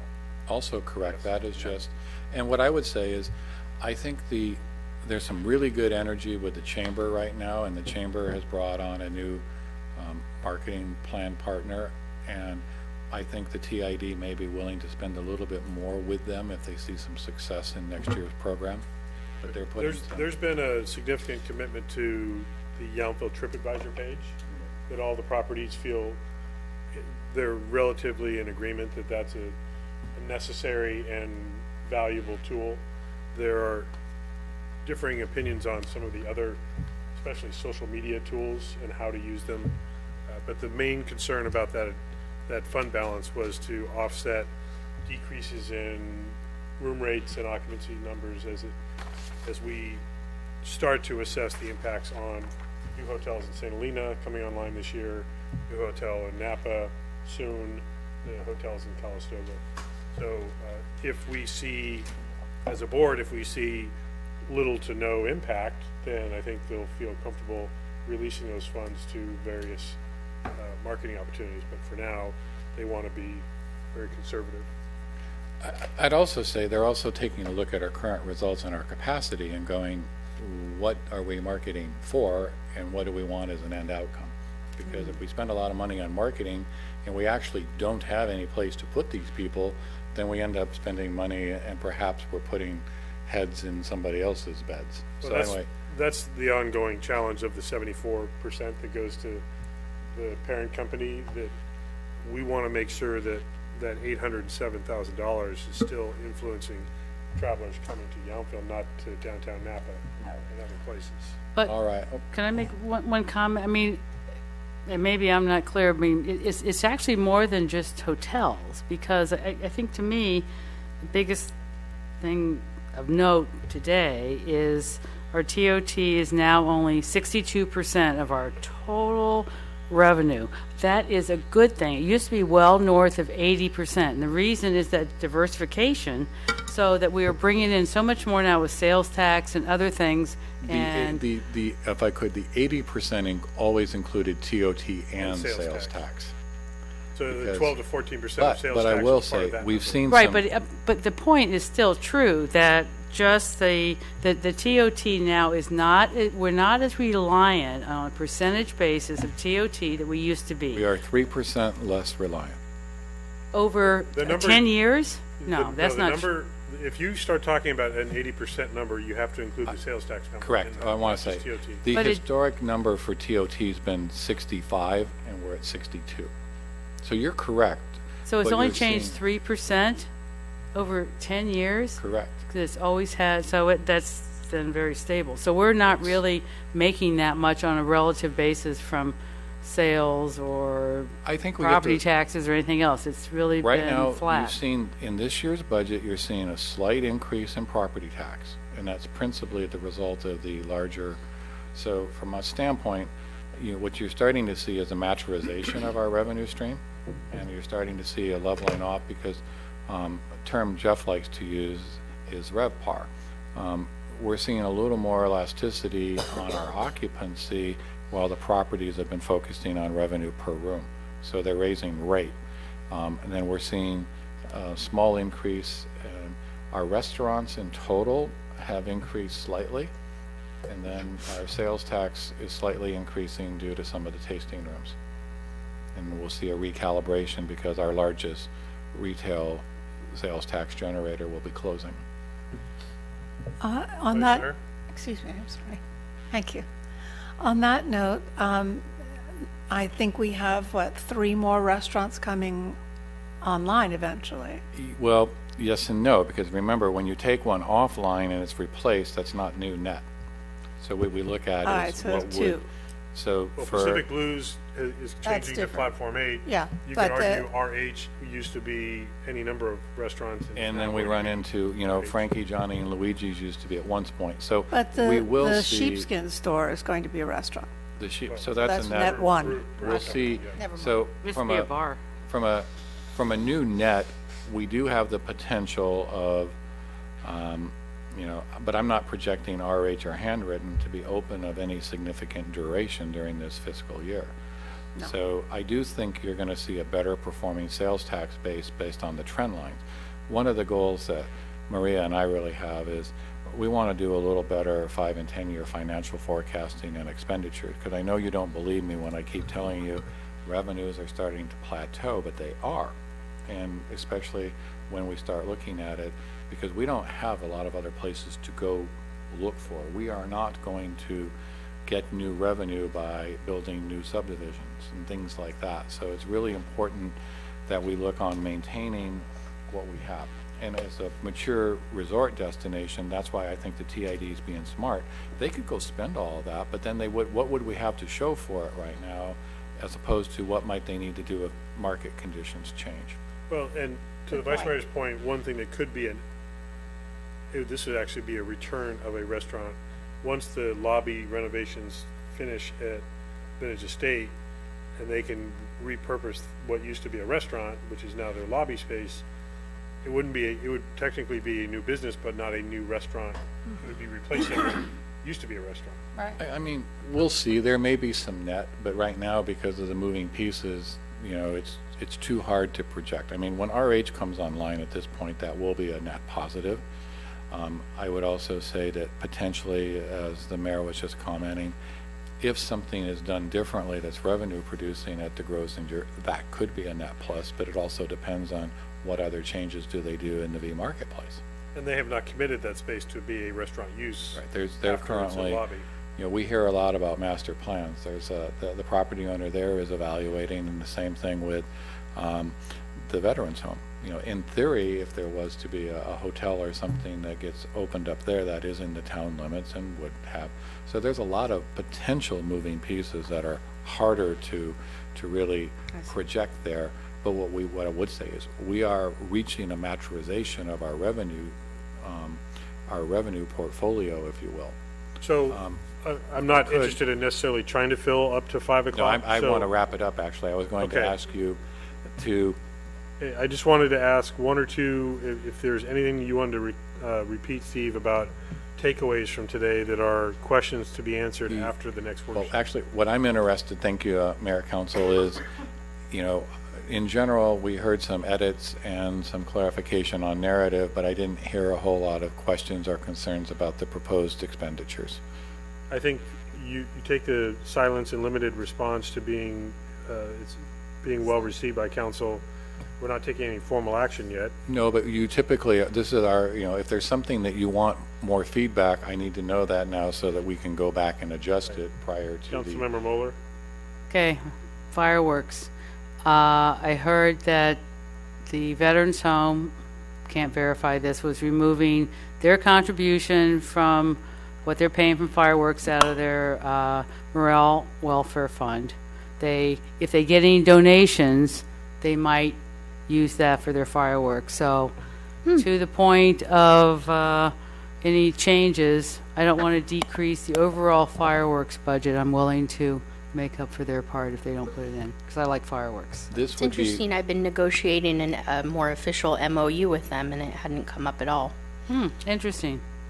Well, what may be happening in side conversations, I don't know if this was at the Allied Council meeting or not, but let's make sure the information's coming from an official source. I'll check It was somebody who's in charge of the morale welfare fund, Susan, who you were at that meeting too, where she kind of came up, and they're not discontinuing the money, but they need to get a donation. They're no longer going to fund it out of the morale welfare fund. So, Well, let's leave it up to Samantha to I'll check look into that. and see Okay. if if I could, though, this would be a great illustration of this is where the $240,000 annual contingency, if I needed to do something to maintain an activity, that's the first place we would go. But we also want to be careful to get right out front and say we'll pay for the whole thing, and what motivation would they have to try to find other funding opportunities to cover their piece? Correct. That's why I would suggest that right now we let staff work on finding out what that is. Right, we're also Putting- budgeting a revenue attached to that, so I think it's valuable information. I'll look into that for sure.